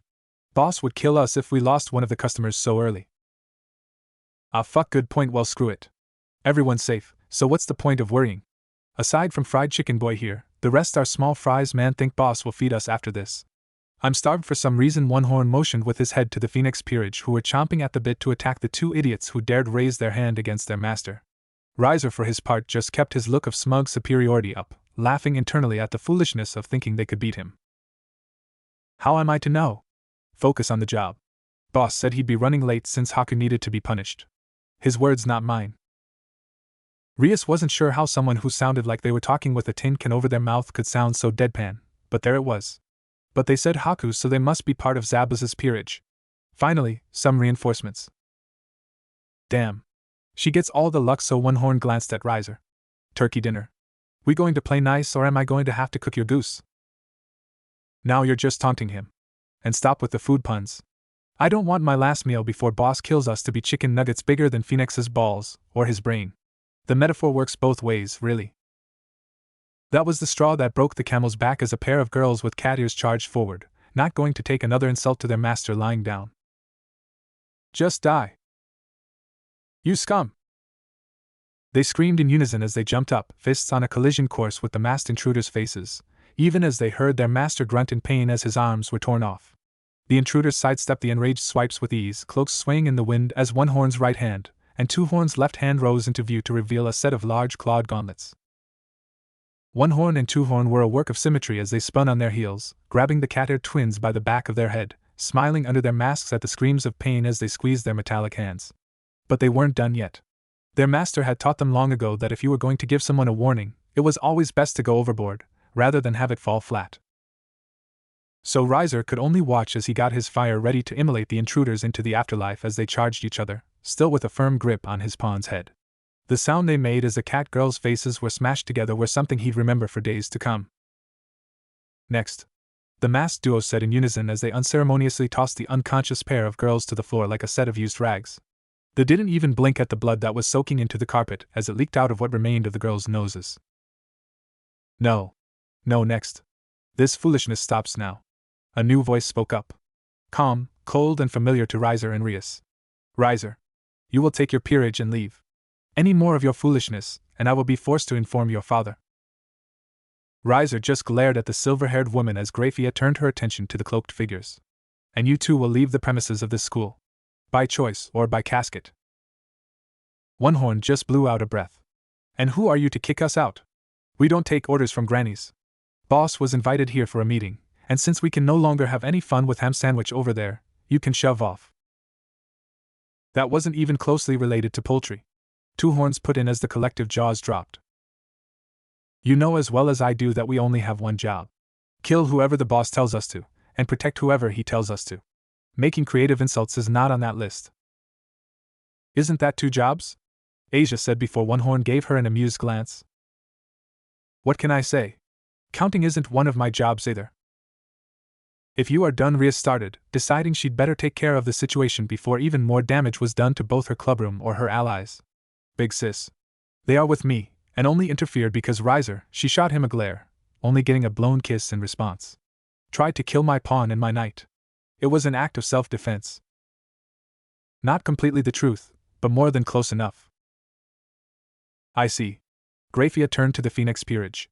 And what are you still doing here? I suggest you leave before I lodge a formal complaint to your father. I'm sure Lord Phoenix would be delighted to hear how one of his sons had been acting. With that threat hanging over his head, two of his peerage grabbed the mangled twins before beating a hasty retreat. Of course, Riser couldn't go without a parting shot. Rias, I suggest you spend the next few days shopping for wedding dresses. After that, I will enjoy breaking you of your rebellious spirit, till you beg for it. One Horn responded with a holy knife pressed to the prick's throat. The look of surprise on his face would be a welcome memory for later. The only one begging for a cock around here will be you after we cut it off, rooster boy. Not having a clever response ready, Riser made the wise decision of retreating for now, shortly followed by Grafia, wishing her sister-in-law good luck with one last warning glare to the cloaked strangers. The tense atmosphere was quickly replaced with awkward silence before Two Horns spoke up. Greetings. Boss will be along shortly. Those words did nothing as the two groups stood staring at each other, not sure how to proceed. Dare I ask? Zabuza cocked an eyebrow at the scene before him. Issei was laid out on the couch, head in Asia's lap as the remainder of Occult Research Club stood around their president, staring down the pair of cloaked figures. The clubroom had seen better days, with scorch marks and charred carpet. We just want to say. Two Horns spoke up as he turned on his heels to face Zabuza. It wasn't our fault. One Horn finished as he too turned, bowing his head slightly. Rias watched as her fellow king nodded, tossing a paper bag to Two Horn, while holding out a McDonald's drink to One Horn, who took it with a small thank you. Eventually he turned to look at the redhead. Phoenix? She simply nodded, allowing the GAP peerage to pile into the clubroom. What's up with them? Rias wondered as she noticed Zabuza's 3 pawns seemed unwilling to meet his gaze, and were doing their best to imitate the color of her hair. Haku won't be joining us? Akino asked, curious as the noticeable absence of the queen piece. If anything, the 3 pawns' faces grew even brighter, with Middle bursting into a fit of giggles. Kellewarner stopped her with a quick smack to the back of her head. Haku. Zabuza began as he took his seat in the center of the couch, One Horn and Two Horn not even hesitating to take the place by his side. Is two. He chose his words carefully, as Akino enjoyed the rising blush on the trio's face. Tired to attend. Besides, if in the event Phoenix was stupid enough to attack me, I have these 2 idiots to deal with morons like him, he said as he stretched his arms out to rest on the couch. See, told you he loves us, Two Horns said as he looked through the bag like it held untold treasures. The constant insults and abuse just prove it. The smirk could be heard in One Horn's altered voice as he snuggled up close to the uniform-wearing assassin, drawing the jealousy of not 1, not 2 but 3 former angels. Boss is such a tsundere. Agreed. Probably left Haku in a pile of pleased mush. Boss will also kick you 2 smart mouths out on the street for the night if he hears another wisecrack. You 2 are almost as bad as Haku. Zabuza let out a long-suffering sigh as he gave the twins a half-hearted glare. In response, they just took off their rebreathers to enjoy their snack. Middle hid a giggle behind a discreet cough, as the former angels took their seats on the couch. Rainier and Kellewarner sat next to One Horn and Two Horn respectively, while Middle was pushed to the floor for trying to sit in Zabuza's lap. The Occult Research Club's reactions to the conversation was mixed. Rias ignored the chatter, anxious to get down to business. Asia was too busy fussing over Issei to care, while the pawn did his best to not think about a naked Haku. He didn't have any definitive proof of what Zabuza would do to him if he allowed his mind to wander, but it wasn't going to be something as easily walked off as the beatings from the Kendo Club. Kiba kept up his polite smile, as Akino seemed to be bouncing in place wanting to hear some dirty details. Kaneko just stared at the cloaked twins, watching them with interest. Sundra the twins said in their distorted tone before Two Horns started picking at the fries, while One Horn drank the shake. And you are late because you stopped for lunch? Rias asked, her tone laced with ice. Zabuza just shrugged it off. Blame it on the poor service industry. Zabuza shrugged off the reprimand with ease. But enough screwing around. Time to talk business. Without introducing us to your companions? Kiba asked. Gozu. One Horn raised a hand in greeting at Zabuza's clipped introduction. And Meizu. Two Horn flipped Kiba off with his free hand as he continued to snack, prompting a small smack to the back of his head from Zabuza. Be polite. They are customers. Or in other words, suckers. Zabuza thought with a hidden smirk. Getting soft there, boss. That one barely even stunned Meizu was cut off by a second smack, as Gozu quietly drank his shake. At least Gozu was wise enough to keep quiet and listen to orders the first time. If you are done? Rias was starting to wish that Zabuza's subordinates were as professional as the man himself. Now. How long do we have until the match? Where are we training? And finally, we have to talk payment. I was under the impression that we'd already discussed payment.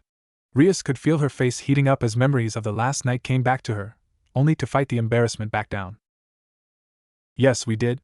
But I have an alteration to the terms. I help you win. I get my payment, and fate willing, that is the end of our business together. We go back to being nothing more than classmates for a week or two, till something else happens to force our interaction. You make it sound as if we're stuck with each other. Rias thought the reworking of the agreement over for a moment. So far all of Zabuza's requests had been weird but fair. The least I can do is hear him out. What do you want as payment? She realized she'd walked into a trap the moment she met his eyes. They'd gone from relaxed to the cold, calculating look that so unnerved her. Zabuza cracked his neck as he leaned forward to stare into Rias's eyes. Two small things. Nothing expensive, or even time-consuming. You are friends with Sona Citri, correct? Rias just nodded, not sure what her childhood friend had to do with anything. Then for the first payment, I want you to talk to her about her sister. Find out as much as you can about Serafal and her peerage. Nothing special. I don't want techniques or weaknesses. I just want names, favorite food, regular hangouts, anything that you are willing to give. And if she isn't willing to give me those details? Your problem, not mine. Zabuza shrugged. As for the second part, it's rather similar to the first dash. Rias could see where the conversation was going as she interrupted. You want details on my brother's peerage as well, don't you? The redhead couldn't see the actual smile, but she knew it was there under the scarf. Yes. That is my price. Rather reasonable, don't you think? A bit of info for a fan of Satan Pink and Satan Red and you get your freedom. And if I refuse? Then I'll enjoy the chance to buy Haku and the rest of my peerage some new formal wear. I've never been to a wedding before, but I hear they are quite fun. Zabuza's thoughts echoed her own. Without his assistance she was doomed. Fine. Rias said with a sigh, cursing herself, Zabuza and in particular Razor for forcing her into this position. At least Big Brother is strong enough that giving a few things away won't make too much of a difference. As for Sona, I'll talk to her tonight.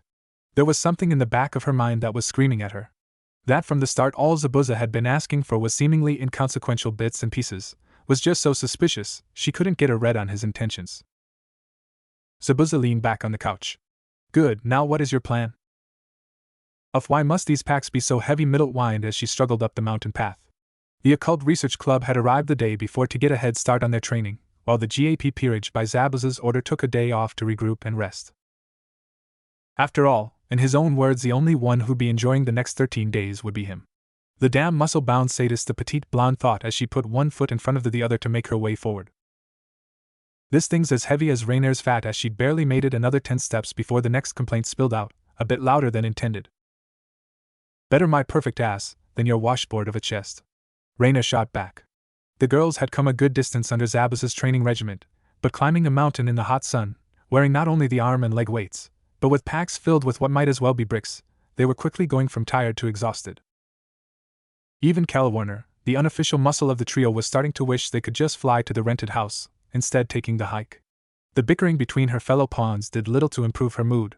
She had kept her mouth shut for the past 2 days, since saying anything might bring her grievances with this plan out into the air. She had to remind herself that she was just a pawn, and regardless of what she thought, Zabuza made the decisions. It was this lack of concentration as she wished her partners would quiet down that nearly sent her face first into the dirt path, saved only by Zabuza's quick hand grasping her shoulder. With an embarrassed flush, Warner righted herself and turned to thank her king, but he beat her to the punch. Rainer middled. Zabuza called out to the pair that had gotten slightly ahead. Both stopped as soon as they heard their names in Zabuza's deep tone. Drop the packs, and run along ahead with Haku. You are no use to me, half dead from heat stroke on the first day. He commanded just loud enough for them to hear. Without any more instructions needed, the two pawns tossed their packs to the ground and took off with a smiling Haku. So Boss Warner started, not sure what to say as they walked in silence. Gozu and Meizu had disappeared in the morning, Zabuza having given them their orders. Now she was stuck. Zabuza. Pardon? Only the idiots call me boss. So just Zabuza is fine.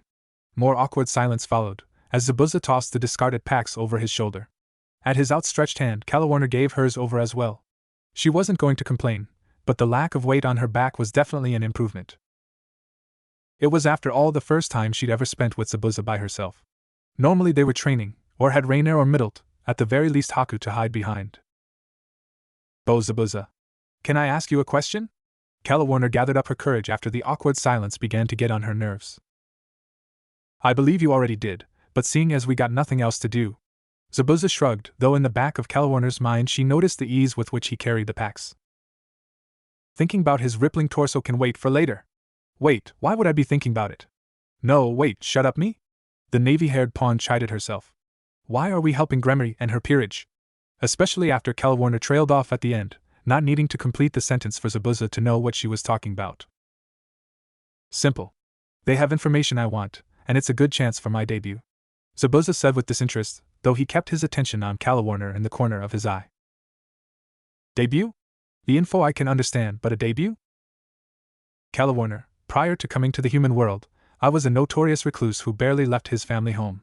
Very few devils know anything about me besides my name, and the rumor that I didn't inherit the GAP bloodline. I'm rather proud I've managed to keep the information to myself for so long." Zabuza chuckled at Calawarner's look of confusion. "I plan on using this fight to show them that I am not something to be ignored." "Still doesn't explain why we are basically giving people who'd already tried to kill us another knife to do so," she mumbled, only to feel Zabuza's hand on her shoulder, stopping the pair in their tracks. "Calawarner." She frozen under his gaze.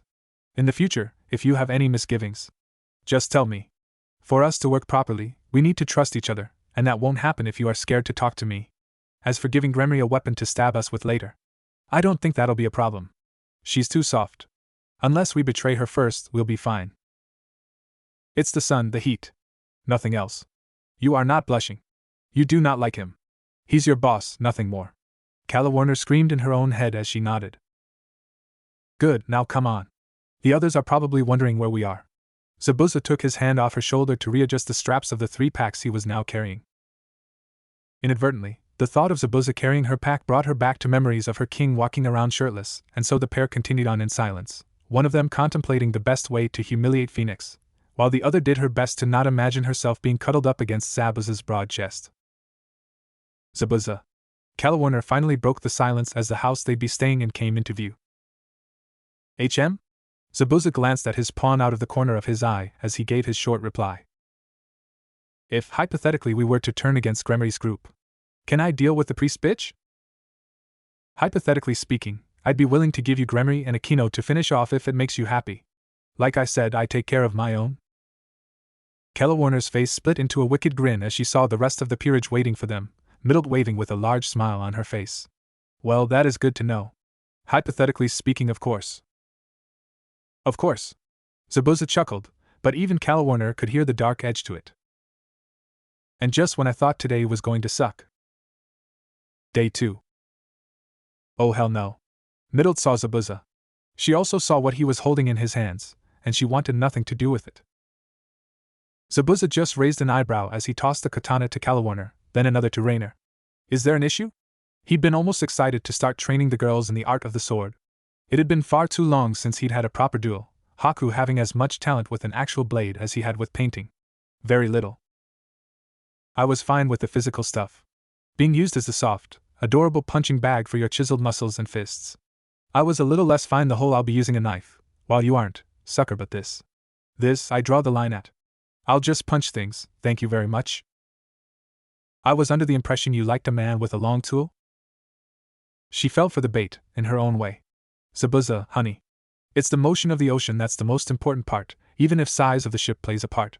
After all, you aren't going to ask the guy who rows the 2-man dinghy to captain a cruise liner, would you? You got to learn to walk before you can run, to lick before you can dash. And that is enough out of you," Rainer said, hands firmly placed over her blonde friend's mouth. Zabuza could already feel a headache coming on, but smothered it down as he stared down Middlet, cold gaze meeting puppy dog eyes as the 2 wills clashed. Middlet eventually gave up, extending a hand to take her blade. "Don't worry, Middlet, I'll be gentle." To which the blonde could only grumble. "'Cause of course, the moment he starts to get playful is when he's halfway through turning us into beef cutlets," she continued to herself as Zabuza began demonstrating how to maintain and clean the blade. Day 4. He's a sadist, a beautiful, sexy, evil, sexy sadist, Middle said, her voice muffled by the pillow. I don't know what you are complaining about. It's not that bad, Calawarna said as she finished squeezing into one of her new shirts and began looking for a towel. Says the hag. Rainier spoke up from her bed, wishing she wasn't too tired to peg the brunette with a pillow, or better yet a knife if she had one. Just he looks so innocent. He is always smiling and always so nice, yet she continued with a shiver at the memories of the past 3 days. Zabuza hadn't done anything overly bad, he just didn't seem to understand the concept of a break. From dawn till the late afternoon, it was exercise, exercise and more exercise until Rainier couldn't draw another drop of power out of her tired form. Sorry, we aren't a walking ball of muscles, stamina and jiggle physics. Some of us have to fill out the token cute role of this trio, instead of the Amazon. Like anyone with a brain, I have slight issues with Zabuza coming at me with a sword that can cut through trees like butter. Only Middle rolled onto her side to look out the window and at the forest beyond it, knowing that during their 3 days of sparing, Zabuza had leveled an impressive path as they fought for their lives. Evolution through fear. Bleg. More like beat us with a hammer till we become a shape he deems useful, Calawarna thought, towel in hand. Well, if you two are going to do nothing but complain all night, I shall be taking a soak in the bath. Grandma Prime has got to wash away the wrinkles and air out the udders. I think I'll be here with Grandma the Second. Middle rolled off her bed to avoid the pair of pillows rocketing towards her face. Baiting her fellow pawns about their age was her second favorite pastime, and on any day it paid off. Aches and pains from landing on hardwood flooring being a small price to pay. Like the perverted cockroach you are. I'm surprised he hasn't just tossed you into a straitjacket by this point. Rainier shot back, wondering exactly what Zabuza would do if Middle actually succeeded in one of her perverted adventures. TSK, my dear Rainier. One would think you don't pay attention to your surroundings. Middle puffed up her chest as Calawarna groaned. If that isn't a case of the pot calling the kettle black, I don't know what is, the black-haired pawn mumbled. Agreed. Ye have little faith. Zabuza is madly in love with all of us. Me mostly, but I'm sure you fit in here somewhere. Middle waggled her finger at her fellow pawn's look of disbelief. Neither Calawarna nor Rainier spoke for the next few moments as their minds tried to process the statement that had just been put forward. It was Calawarna who broke the silence first. I would kill for 5 minutes inside your head, just to see how the hell you came to that conclusion. Please. You just need one last little revelation before it all makes sense. And you need some serious help. I think Zabuza missed a few pieces after the Gremory bitch blew you up. Rainier shook her head, not willing to work herself up to the possibility. Just hear me out here. It's about the mystery twins. Middle threw in, hoping their curiosity would win them over. Eventually Rainier did speak, voice muffled through the pillow she was trying to get comfortable with. What about them? Don't care. A rather clipped response, even for Calawarna. I'm just saying. How long have we been with Zabuza? A couple weeks.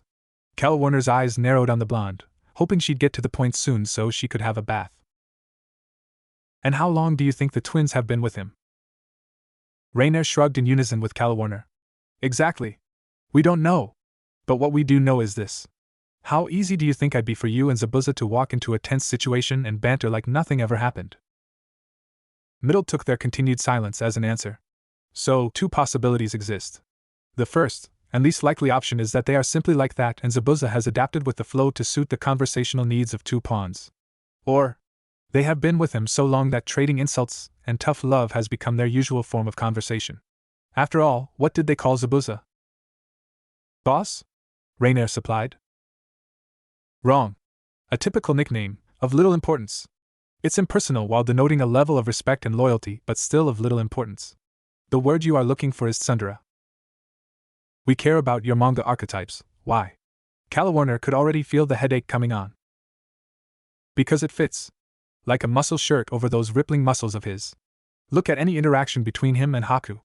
Cold fondness is the best way to describe what we've actually seen of his relationship with Sis. But Haku around Zabuza? Old married couple? Rainier felt she'd been reduced to one-word answers as Middle's wild conclusions had spun out of her and Calawarna's control. The worst part being she was finally starting to talk some sense. Smitten. Love-struck puppy smitten. We all saw how she reacted to the perverted monkey when he tried to hit Zabuza. He could have dodged. Hell, any of us could have dodged that punch. But no, It was all stunned silence and the creaking of strained wrist bones. No hesitation in her actions. Middle began to pace as Calwarner finally succumbed to the urge to pinch the bridge of her nose. A regular Mr. Jane you are. And this relates to our supposed feelings how? Calwarner asked. Because how has he reacted to any type of attention we've shown him? When either of you try to get in close, give him a peek or try and flirt. No looking coy. I'm not stupid. Raynair's had it written across her face since day one, and you're in just as deep, Calwarner. Least I've had the balls to actively go after the beefcake. The only difference between you two is how far along in denial you are.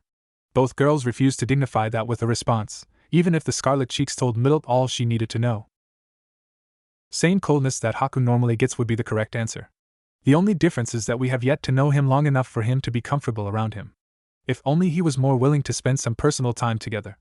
A little skinship would do wonders. Crying shame, that's what it is. Calwarner succeeded, in her own mind at least, in keeping her voice level and sarcastic, as she internally agreed with Middle's conclusion. After all, it was only proper for her to want to develop a closer relationship with her new boss. Pure professionalism. Nothing more. Truly. Raynair didn't even bother to hide her edge of disappointment as her mind rapidly started spinning small tales and fantasies that more often than not ended with her and a certain spiky-haired swordsman together in the shower or the kitchen, or the bed, or bad Raynair. Focus on the current task. But what about Haku? What about her? Middle flopped back onto her bed. What would she do if she thought we were going to steal Zabuza from her? Remove us, most likely. Middle joked before she started to dwell on the possibility.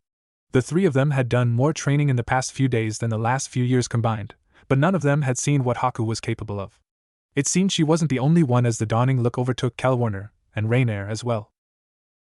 I wouldn't do something so drastic.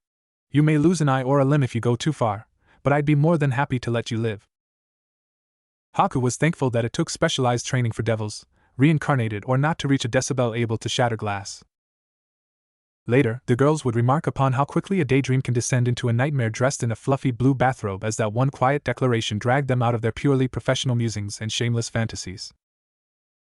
Good to see all of you in such high spirits. To Haku's delight, and not so hidden amusement, the trio looked flushed, unable to meet her eye, like children who barely escaped getting caught with their hands in a rather naughty cookie jar. I was looking for someone to play cards with, but am I interrupting something? She asked, letting her eyes dart between Calwarner and Raynair as Middle tried to look casual.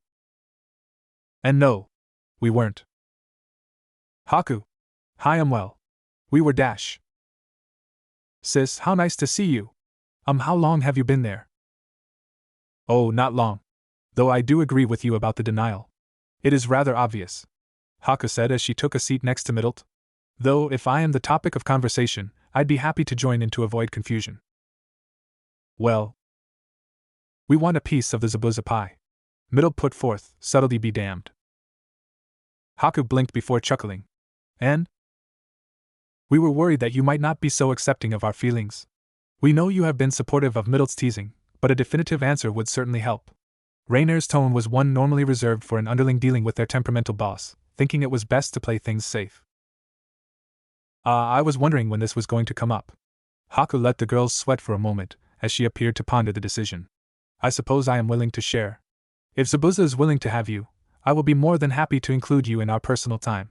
Though, do keep in mind, in the interest of fairness, you'll have to accept that Zabuza may include more than just the four of us. Possibly at the same time. The angels shared a look, wondering if they heard right, before glancing en masse at Haku, to which her only response was a wink and playful smirk.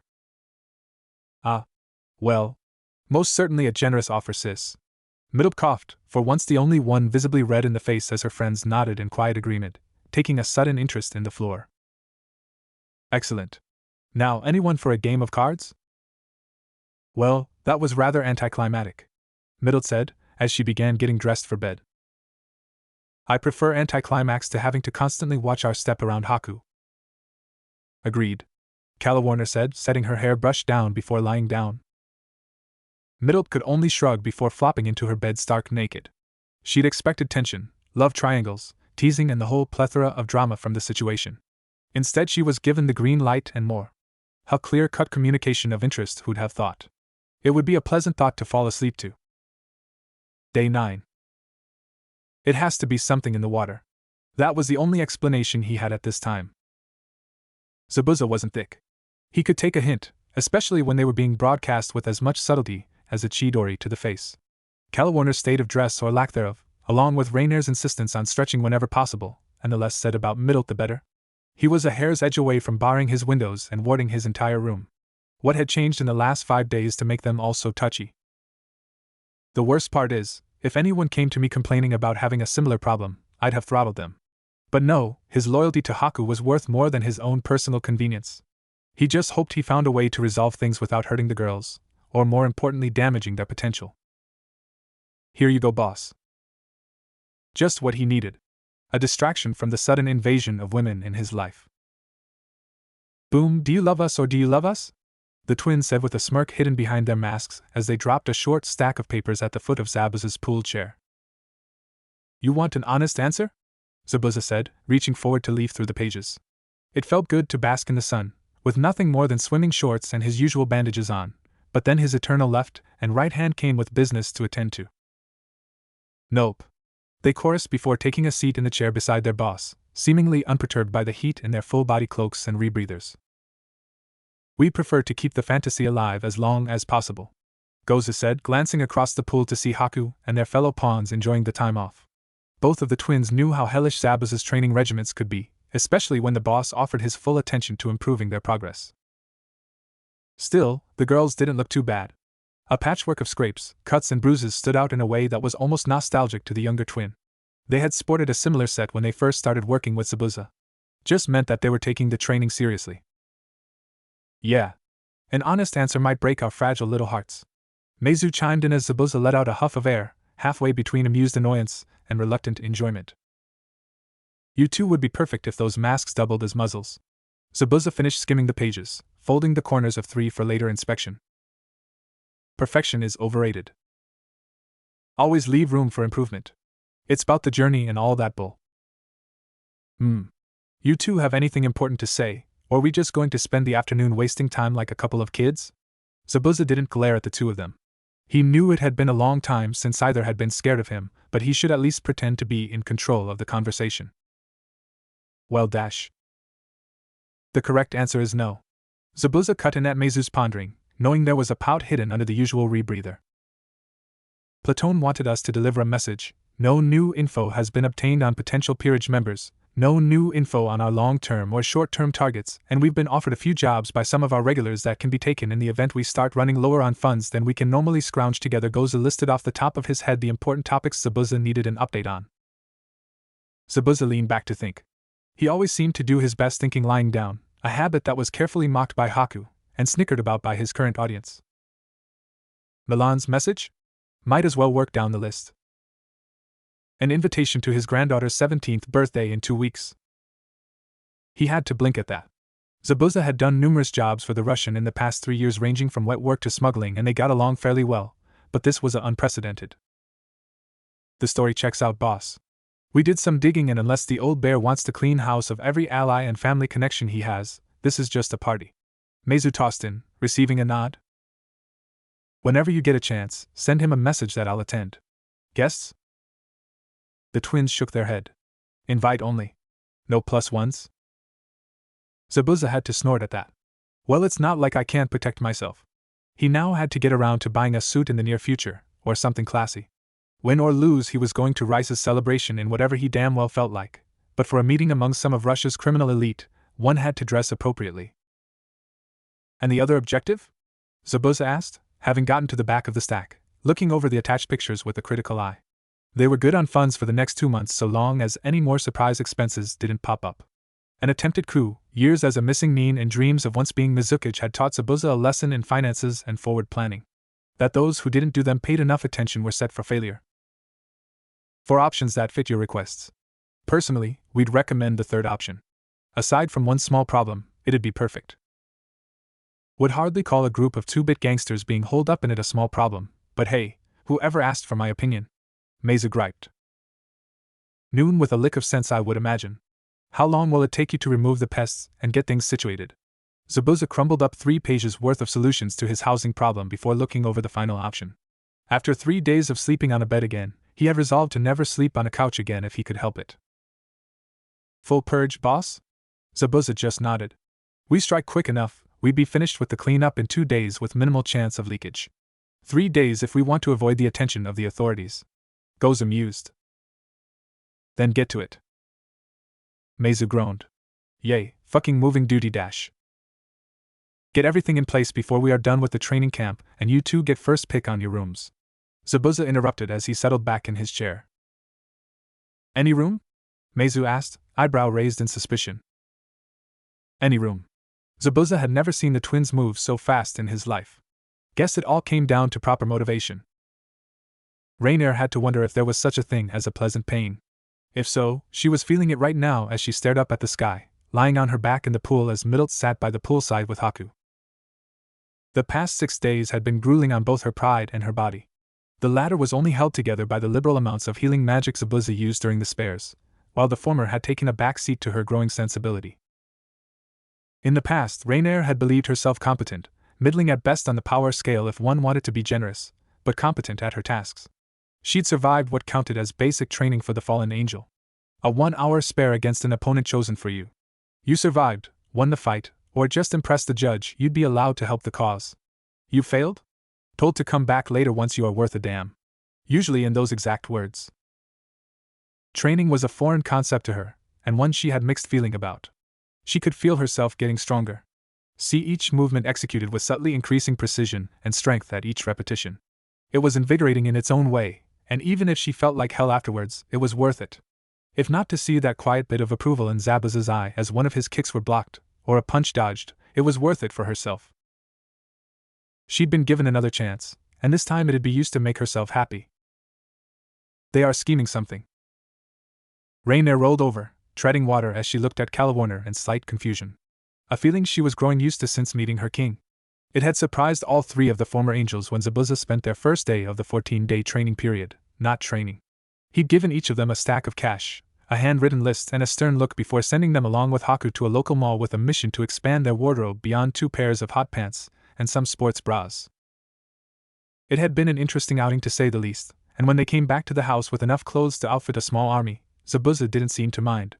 At least the pool had explained why he listed swimming attire under necessary purchases. And she wasn't the only one who'd taken advantage of this to show off.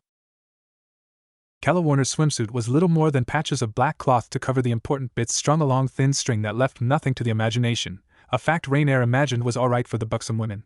She'd never been ashamed of her body, happy to flaunt her generous endowment, and the lack of subtlety seemed to suit her as she tried to catch Zabuza's eye by strutting along before getting in the pool. Only to be promptly ignored. Not that my attempt went much better. Memory of her own attempt to get Zabuza to pay attention to her strapless scarlet tee have been just as fruitful. She'd picked it for its emphasis on her waist, knowing that since she couldn't beat Calawarner in the chess department, she'd pick her battles with her hourglass figure. The fact that, in her own modest opinion, she had an ass Haku couldn't beat might work in her favor. Something she was trying her best to point out to Zabuza at any opportunity. Of course, none of the girls realized by this point that unlike the overwhelming majority of males in their universe, the only time their king thought about their respective chest sizes in a heated sense was in the terms of heated battle. In his own perfect world, all of them would be as flat as Middled, with the physique of Calawarner and the drive of Rainier. He was also smart enough to not mention this to anyone, and be thankful that he had 3 pawns that were at least willing to strive for improvement. Physical appearances rarely mattered in competitions of strength. You say that if it's a new thing. Rainier responded, glancing at the aforementioned pair sitting on the ledge of the pool, quietly talking to each other. Middlet was waving her arms and gesturing within her pale pink v-neck one-piece. They had to force her to wear it after hearing she planned to go swimming nude when the rest day had been announced. Things had almost resorted to physical violence before Haku smooth-talked the petite blonde down from her birthday suit. Just suspicious. Calawarner would never claim to be a prophet, but she had a feeling whatever they were up to would involve them. A thought that was only confirmed a moment later by Haku's eyes shifting from the excited blonde at her side to them as she waved for them to come closer. Rainier had to hold back a bit of jealousy as she looked at Haku. She was the only one Zabuza had commented on, even if it was a quiet nod of acceptance at the plain white bikini before going back to ignoring everyone.